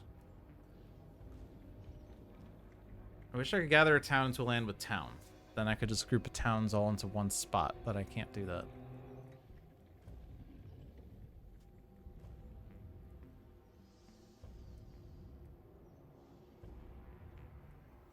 So, like, does this do anything? I guess I could just... I do have defend 3. Gather 1 explorer into there, and maybe something happens.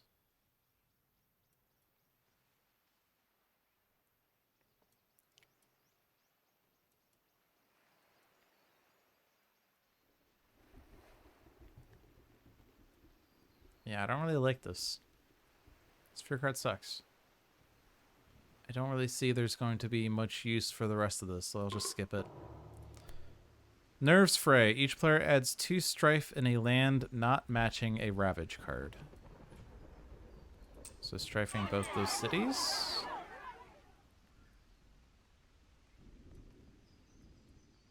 Strifing city town. Strife these 2 towns. I mean... kind of useless, but if we do get Dahan in there or something, maybe it'll be useful. I don't know. It's not France, so we don't get benefits from strife. Each player may choose a land with Dahan or adjacent to at least 3 Dahan. Invaders do not ravage there this turn. we can stop this ravage. And that's largely it. Let's just do it in random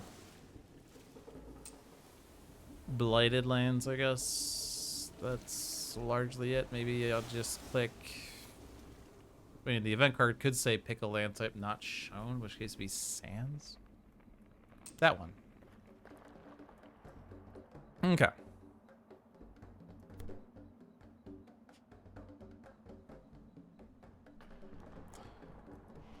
It says to move presence.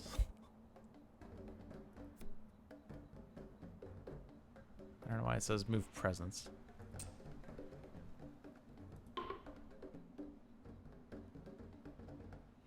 I mean, I guess it's just assuming I'm going to move the presence based off of the Dahan.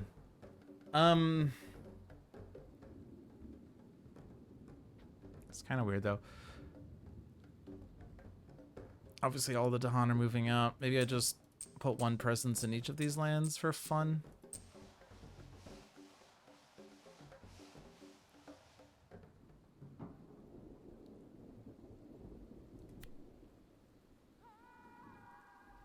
And we still have 4 in there for some reason.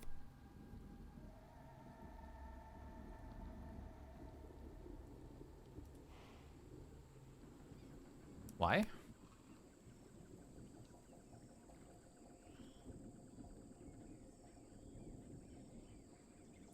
Push all Dahan.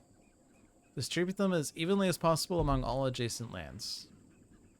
I mean, this is isolated. But Dahan ignore isolate, by the way. They can navigate the island even when it's mysterious. But why is there still 4 Dahan in there? If I'm pushing all, why do I only have...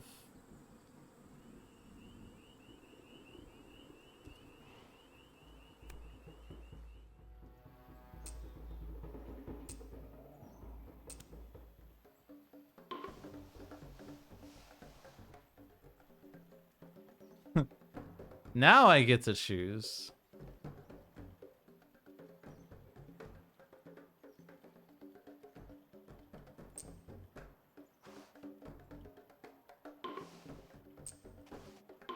That is,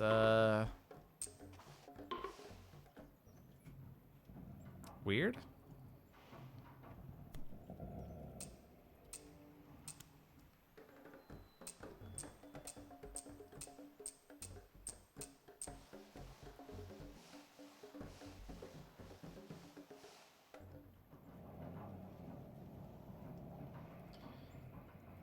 Surely that's a bug. Okay.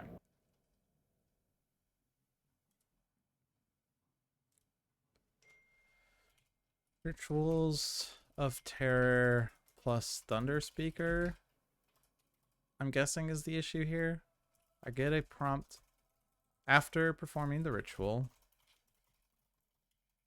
I get a prompt for moving presence, Thunder Speaker presence, before moving any Dahan. If I choose to move any presence, then Dahan are... Then each adjacent land gets 1 Dahan, but the land where the ritual occurs still has Dahan, even though they all should be pushed. This does not occur if you skip moving any presence, working as intended in that case. No, I need to talk to someone. Sorry, you may have seen a bug. This is different. Can I listen to the word? During the game. Skip this step. We'll get back to you in 24 to 40 hours. Okay, cool. Thank you. Every single stream I find a new bug. Yay me. Okay, well, for this to work as intended, I have to leave my presence all in here, which is slightly awkward. Then click land to move presence. I just skip. Then I push Dahan. I can actually move presence for this. I just can't move it for the first clause, which is really weird.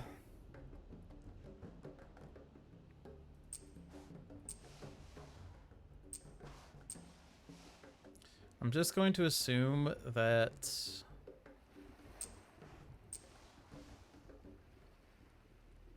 two presence and two Dahan and one presence in those lands is fine.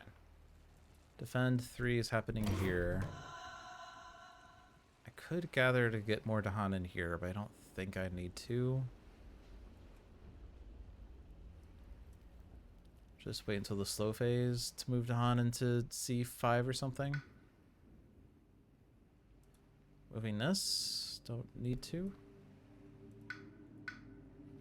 Alright. Yeah, it is not a presence, otherwise I have to destroy one more. Let's destroy the one that's in that land, as it has no Dahan anyway. Cool. Alright. Event. Life's balance tilts. The energies of life shift towards destruction, bringing wasting and disease to the animals of the island. Death is a part of life, but does this go too far?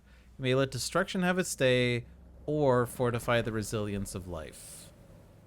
If you let destruction have its day, on each board, remove a beast, add a disease. For each board, discard the top minor power. If it is fast, add a blight. Invaders and Dahan have -1 health this turn. But if you fortify the resilience of life, costed 4 energy per player, aided by animal. On each board, add a beast, remove a disease. For each board, discard the top minor power. If it is slow, remove a blight. Invaders and Dahan have +1 health this turn. Also, 1,000 small struggles. On each board with 4 more buildings and 4 fewer Dahan, add a blight to a land without Dahan. Hey, that's back. Oh boy. This land has 3 Dahan now. Awkward. We do have a manifestation. Minus health would actually be meaningful for F2 in that case. Also, this is not blighting anymore. We have 5 animal. We would need 12. Discard 2 animal cards for 4 more. We'd need 3 more. We'd have to probably spend energy for that. But the main benefit of that is more beasts. Potential blight removal, but the plus health I think is kind of bad. I guess the minus health means this Dahan in F5 dies, which is actually bad too, because that destroys a Thunder Speaker presence. Because after invaders ravage, for each Dahan destroyed, destroy one of your presence.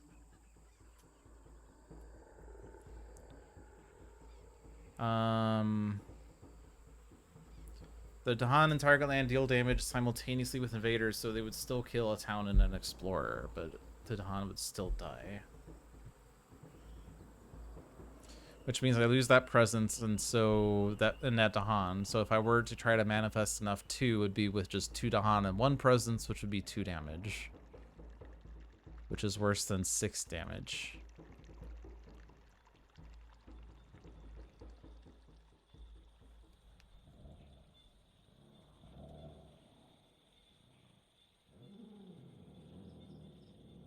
That's if I let destruction have its day for the minus health. The plus health, this Dawn obviously wouldn't die, but you would only be able to kill 1 explorer. And our manifestation would be worse. So it's worse if we do this, and it's worse if we do this. Somehow, both of them are equally worse.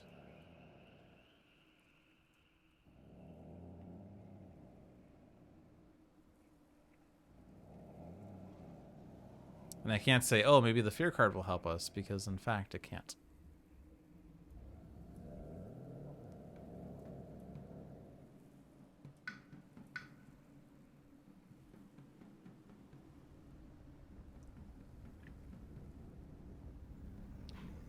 Also, removing disease is kind of bad too, but adding disease, I feel like destruction having its day is slightly better for that then. Disease B2, disease F2, and then here it's kind of meh.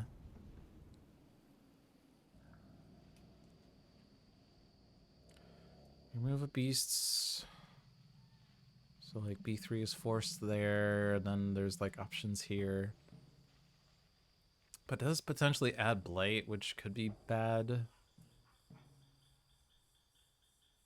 But spending 7 energy for fortifying also seems bad.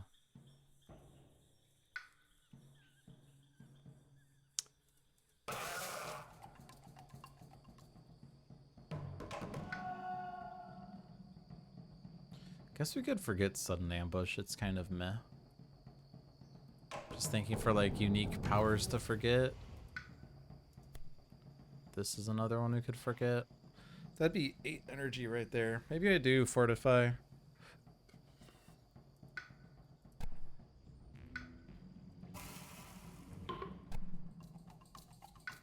Not you.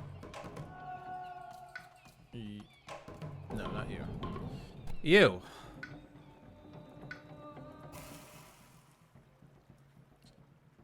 Beasts remove disease.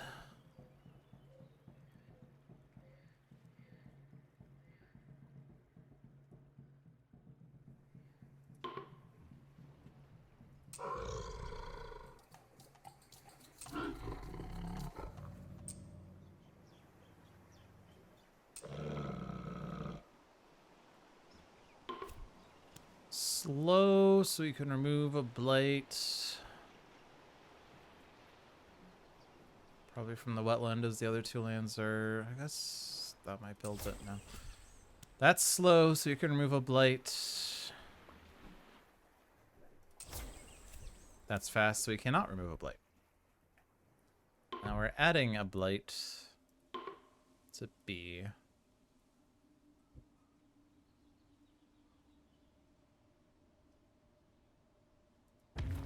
We already have 2 destroyed presence, but that said, I guess you can't easily add a power or gain a power card and still play it. I guess you could gain a major next turn, discard this or whatever.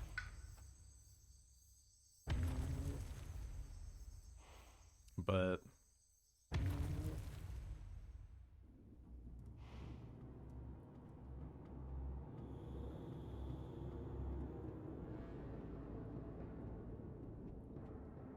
mountains is not ideal.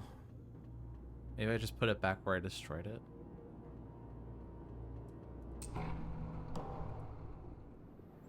Okay.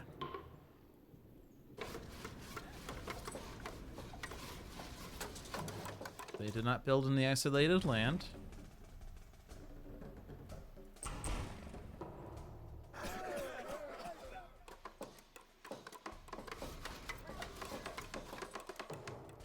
And explore sands with escalation.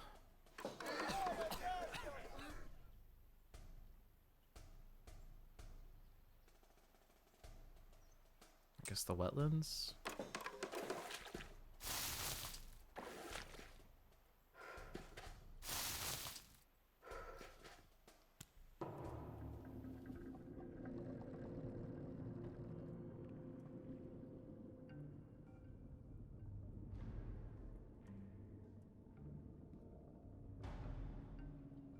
Damage, push a Dahan. It's not enough to kill both buildings there anymore.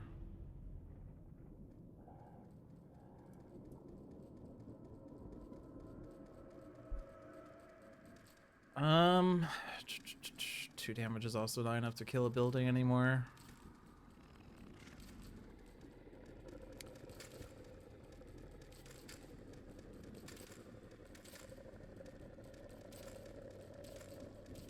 If I still do this, is it worthwhile even though it's not as powerful? No. Because we still have Call to Bloodshed.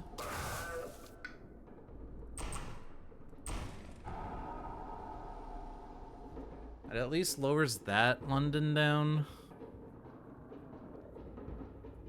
But obviously takes away from our gathering Dahan back into C5.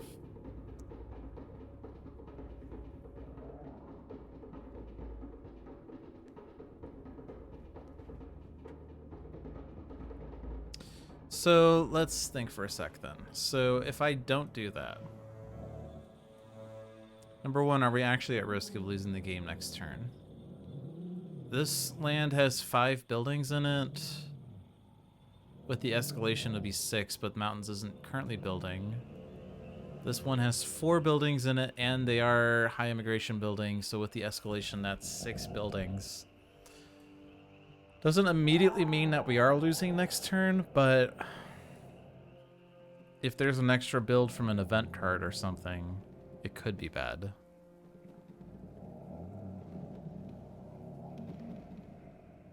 Obviously gathering 3 Dahan here.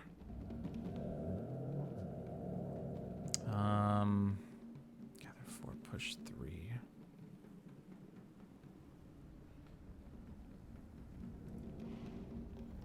It's like if I were to gather 4 here. I'm just thinking how many Dahan can I actually get into C5? Is it worthwhile to get 9 Dahan back in there if I can?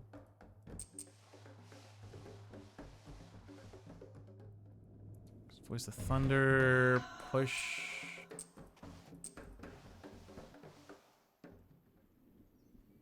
And Bloodshed, gather. Yeah, so we can get 9 Dahan in there.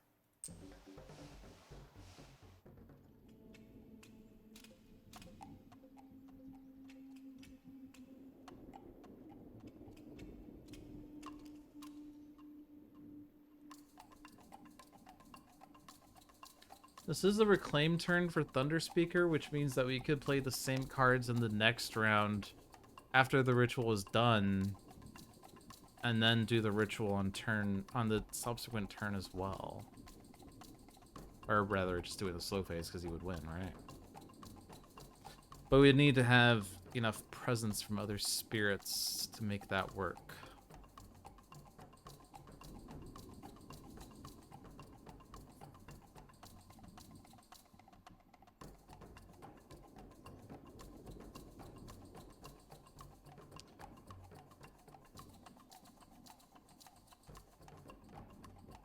Obviously, I can use the Incarna for that purpose if so desired.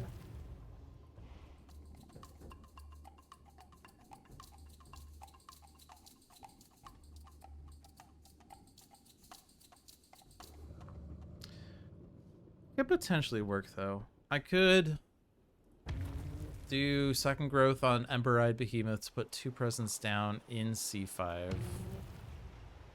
6 minus 2 is 4. Still end up destroying at least 1 more presence with the Blake card, but I mean, obviously there's different options we could take for that.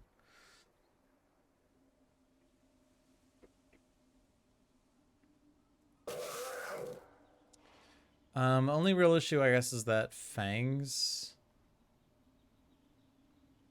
needs to get Call to Bloodshed back. I mean, Emberite Behemoth can only play Surging Lahar next turn.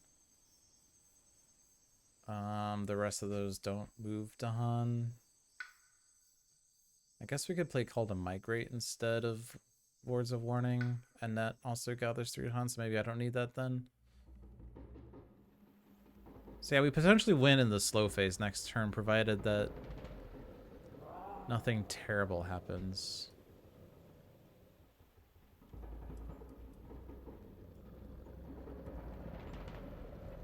Probably manifest here. I don't know that that's only 1 damage anyway, but I could do Teeth Flame to add a beasts and then Frenzied Assault to kill the town. That's not really making any real progress.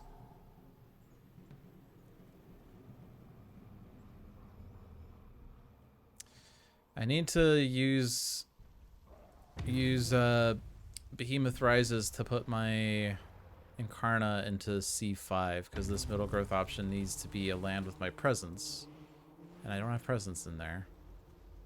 So Smash is just gonna go in here, and then push this Incarna in here.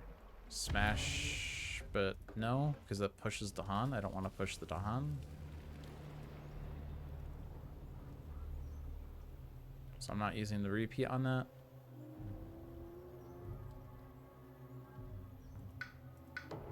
Okay. So... yeah, we largely just lose if the event card says... build in a land that's not shown or something. Or build twice or whatever.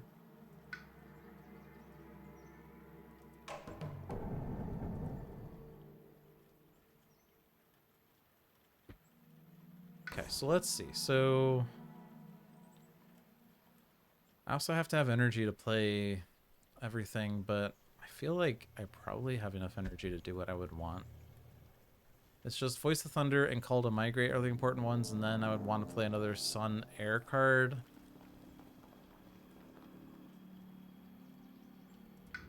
Let's just take minors, I guess. Fire in the Sky. Push 3 to Han. I'm not worried about losing to Blade. If there's any card that could somehow be cheap but also destroy at least one invader at B2 and F2, which is like literally impossible.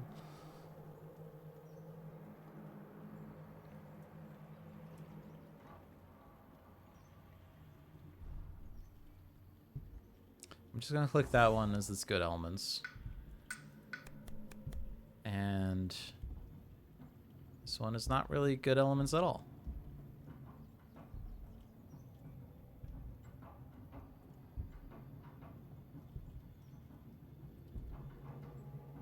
I'll gather and isolate Blade or whatever, but in any case, we're playing Voice of Thunder, we're playing Call to Migrate, and then ideally a Air Sun card. This is probably the best bet. Because now my gather is gather 4, push 2, which is actually not that good. But I guess I could combine that with Voice of Thunder, because after we get like 2/2/2 to Han in these lands, I could gather 4 into one of them, push 2 out, and then Voice of Thunder to push 4, and then Call to Migrate to gather 3, and then we're just done. Alright, so then this puts a million presence in C5.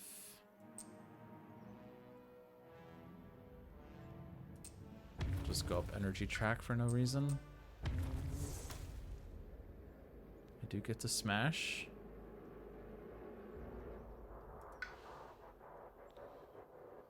I could reclaim all instead of gaining a power card. I would get Call to Bloodshed and I would still grow.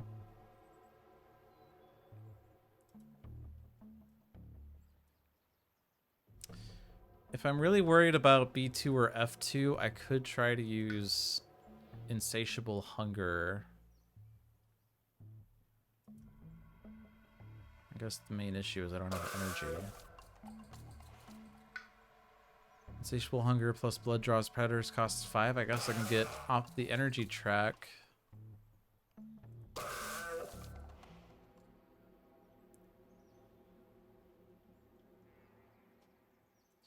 The thing is I have to use Ranging Hunt to get into C5. Well, I guess I could put my presence immediately in there. I don't have to Ranging Hunt to get in there. If I do this, I'm just in there.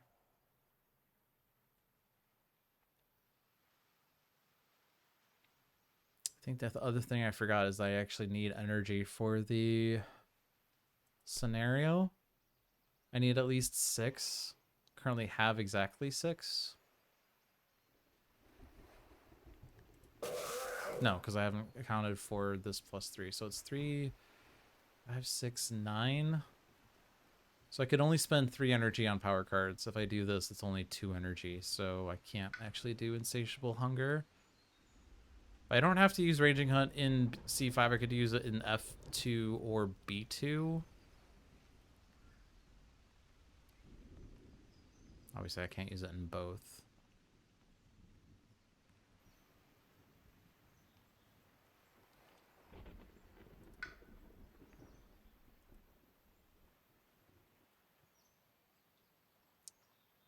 Let's click this.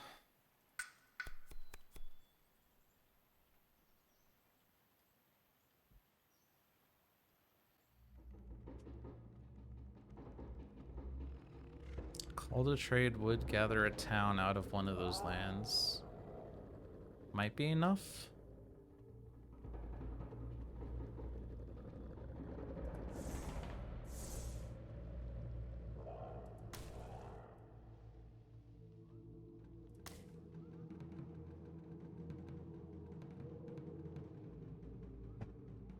Have beasts. We have 1 beasts prepared.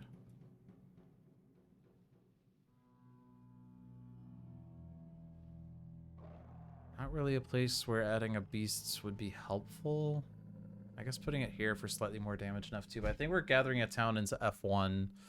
Ranging hunt in B2, but there's already a beasts nearby. So I think that extra beast isn't going to do much. Ranging hunt, gather. I'd say stay where you are.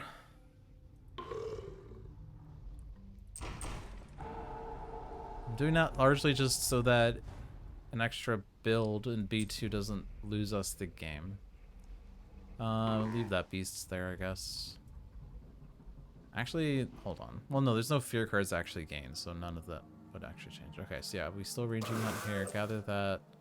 Don't move that. Damage that. Just leave both beasts in there in case they deal damage. Gather. I may gather a Dahan. Let's go ahead and get rid of the Singleton. Also make the Sacred Site for Fire in the Sky, I guess. Gather that town. I could Fire in the Sky city. So now if there is an extra build in B2 or F2, we don't lose the game.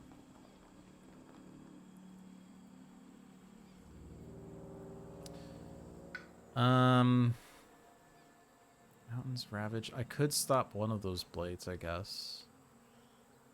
Cascade is here. I don't have range.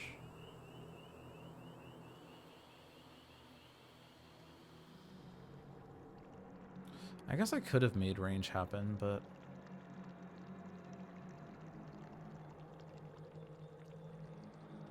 we're not losing to Blade, most likely. What I could do instead... call to trade here.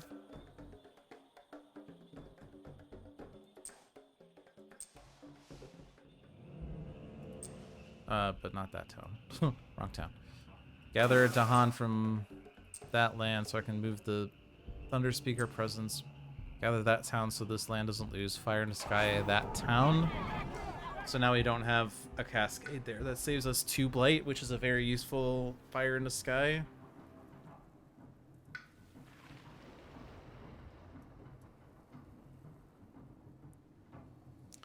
Furious Assault. But there's only at 1 town here. It's not gonna generate enough fear for the fear cards to do much. So we perform the ritual. That can count, that's fine. The energy doesn't really matter. Destroy 1, 2, 3, 4, 5, 6, 7, 8, 7. If you destroy 3 presents, you don't have to destroy any presents for the Blight card. You 1, 2, 3, 4, 5, 6, 7, 8, 7, 6. You'd have to destroy 2, but we really need to keep these presences, I think. We can't lose Fangs either. So let's just destroy Thunder Speaker 3 times. Don't move the presence. Honestly, just leave the presence where it is.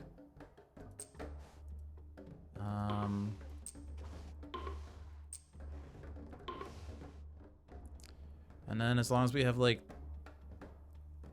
a sequence of 3 lands that have 2 Dahan each, then the combination of Gather the Warriors and Voice of Thunder will move 6 of them into the middle land. And then Call to Migrate gathers the other 3.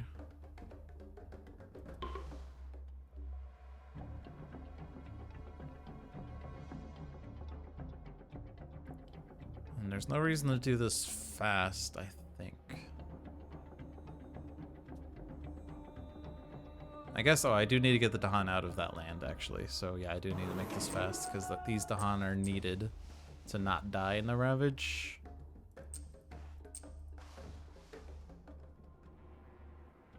Okay. Thank God we saw that. Otherwise, this game would be a lot harder.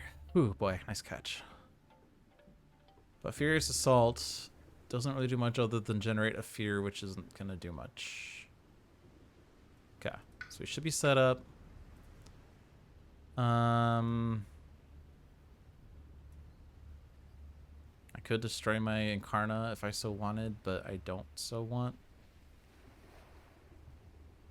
I guess it doesn't really matter. Sure, let's count it and destroy it. And then presence that's not in this land could literally be anything. Maybe this one. Visions out of time.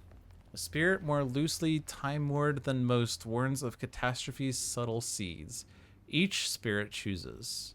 Let the warning waft into the days past. Lose 1 energy and replace your most expensive non-unique power card in hand or discard pile combined with one of the same type. Reveal the top 4 cards of the deck, take 1, put it where your card is, then put your card in that deck's discard.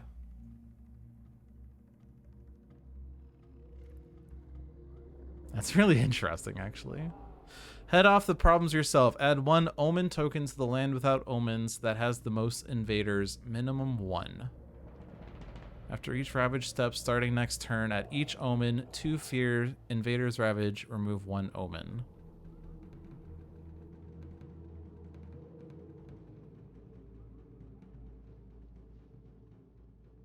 Okay. Prey on Hadeless in each land with beasts, 1 damage for beasts, strength from trade, lands with Dahan of defend 2, and lands with buildings and no Dahan ravage actions do +1 damage. Alright, none of that down there loses us, but what about the omen?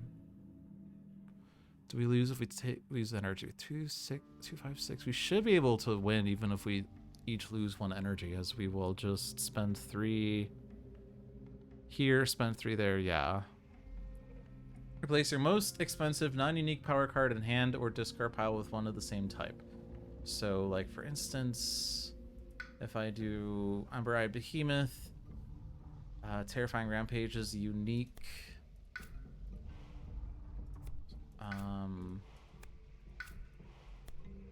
So it's either Gift of Living Energy or Boiling Bog, and it replaces it with a minor. Fangs obviously would lose Insatiable Hunger, but it would take a major and put it in my discard. So the word take means it's not gained, so I don't have to forget a power to gain it. And it's also being put where the card is, which would be interesting if it was already in play, but this specifically is only in hand or discard, not play. But this starts next turn, so this doesn't even matter. We could all head off the problems yourself. 1 omen token to the land without omens that has the most invaders would obviously be the Londons. So whatever, just head off, head off, head off. Damage. This doesn't blight now.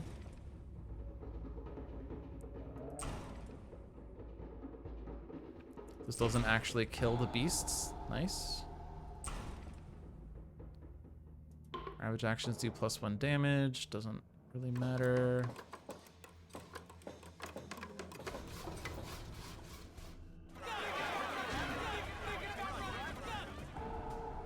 That defend was nice.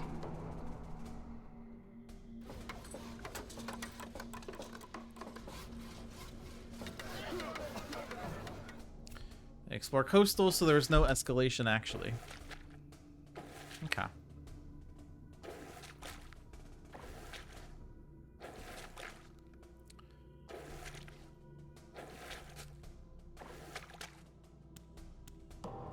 Also, there might have been disease in these lands, so I was worried for nothing, but doesn't matter. Voice of Thunder.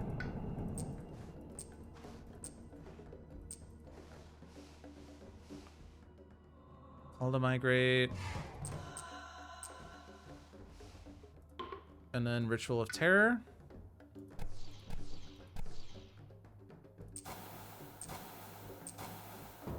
Victory. We win!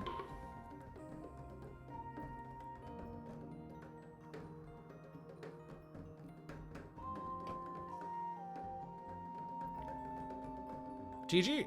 Thank you. The invaders' morale has been broken through sheer terror. They flee the island as quickly as possible. Difficulty 9, 68 points, 10 for victory, 45 for difficulty 9, 12 for the 6 remaining invader cards, 5 for the 17 surviving Dahan, and -4 for the 12 Blight. So, that's Rituals of Terror. It says difficulty 3, but it didn't really feel like it was more difficult. Obviously, the scenario is notably easier if we have strong Dahan movement, which Thunder Speaker provided. I guess that's really what makes that scenario more difficult if we chose spirits that couldn't move Dahan innately, in which case we would have to keep gaining powers until we found one that moved Dahan. Also, the main difficulty otherwise is that Dahan aren't being used for defend anymore, as you have to group them into one single land instead of distributing them for Ravage equally, usually. Also, not getting fear cards every turn, only when you do the ritual. And then having to have presence and energy for this as well could be difficult. But as I said, this doesn't really scale with a number of spirits. It's more difficult in a solo game, as they say, with poor energy or slow presence, as you only have to destroy one presence, you only need 3 Dahan, but you still need to spend 3 energy and destroy 3 presence. So it's kind of weird in that sense. So I made it easier by playing with 3 boards and playing with Thunder Speaker, but I don't make the rules. Actually, yes, I do. But I specifically chose these spirits not for the scenario, but because they were from the first Nature Incarnate tiered release, which I never actually did this type of game. It's the first time I've played Ember-Eyed Behemoth since its release. Didn't really get to the upper thresholds of this innate, but obviously it's cool that we get pretty much free damage. And then once the Incarna is empowered, you get to repeat this, so it's free damage squared. And obviously the stomping effect is really nice. Well done, Handelabra, for designing that. Did we utilize Unconstrained that well? Probably did do this in a Blighted Land at least once, so that was cool. Otherwise, there was generally fewer beasts than normal because we could only use Predator's Arise to add beasts. We couldn't replace our presence with beasts. We don't have an extra beasts on our starting board. But I kind of like it, as I like leaving presence on the island, and the original Sharp Fangs pretty much means you're always sacrificing presence. If we were playing base Sharp Fangs for this scenario, we probably wouldn't have as many beasts still, as we would probably try to keep more presence from the spirit alive, as we would need to destroy it for the scenario anyway. What about Tactician Thunder Speaker? I kind of like it. We obviously have way more power cards than we normally would with Thunder Speaker, as otherwise the only way of getting power cards is growth option 1. I like the option of Sun or Fire, as that makes it easier for Furious Assault to actually work. Or to even be active. I think that's one of the issues I generally have with base Thunder Speaker. I actually went up the energy track, which is something I generally don't do with base Thunder Speaker, as growth option 3 giving 4 energy is so good that I don't care about energy on the presence track. I think we only reclaimed all once, right, on the last turn. So we managed to put off reclaiming for a long time, which is cool. Yeah, so I kind of like this version. Even though all it does is literally change the growth option 3, I feel like it's pretty good. But that is it for this week. Now that we're done with Rituals of Terror, the next one on the docket is Rituals of the Destroying Flame. So we shall see how this goes. In any case, that is it for this week. Check us out next Monday for this scenario. Check out Handelabra Live every Tuesday for demos of content before it is publicly available. Other than that, I got nothing. Have a good night.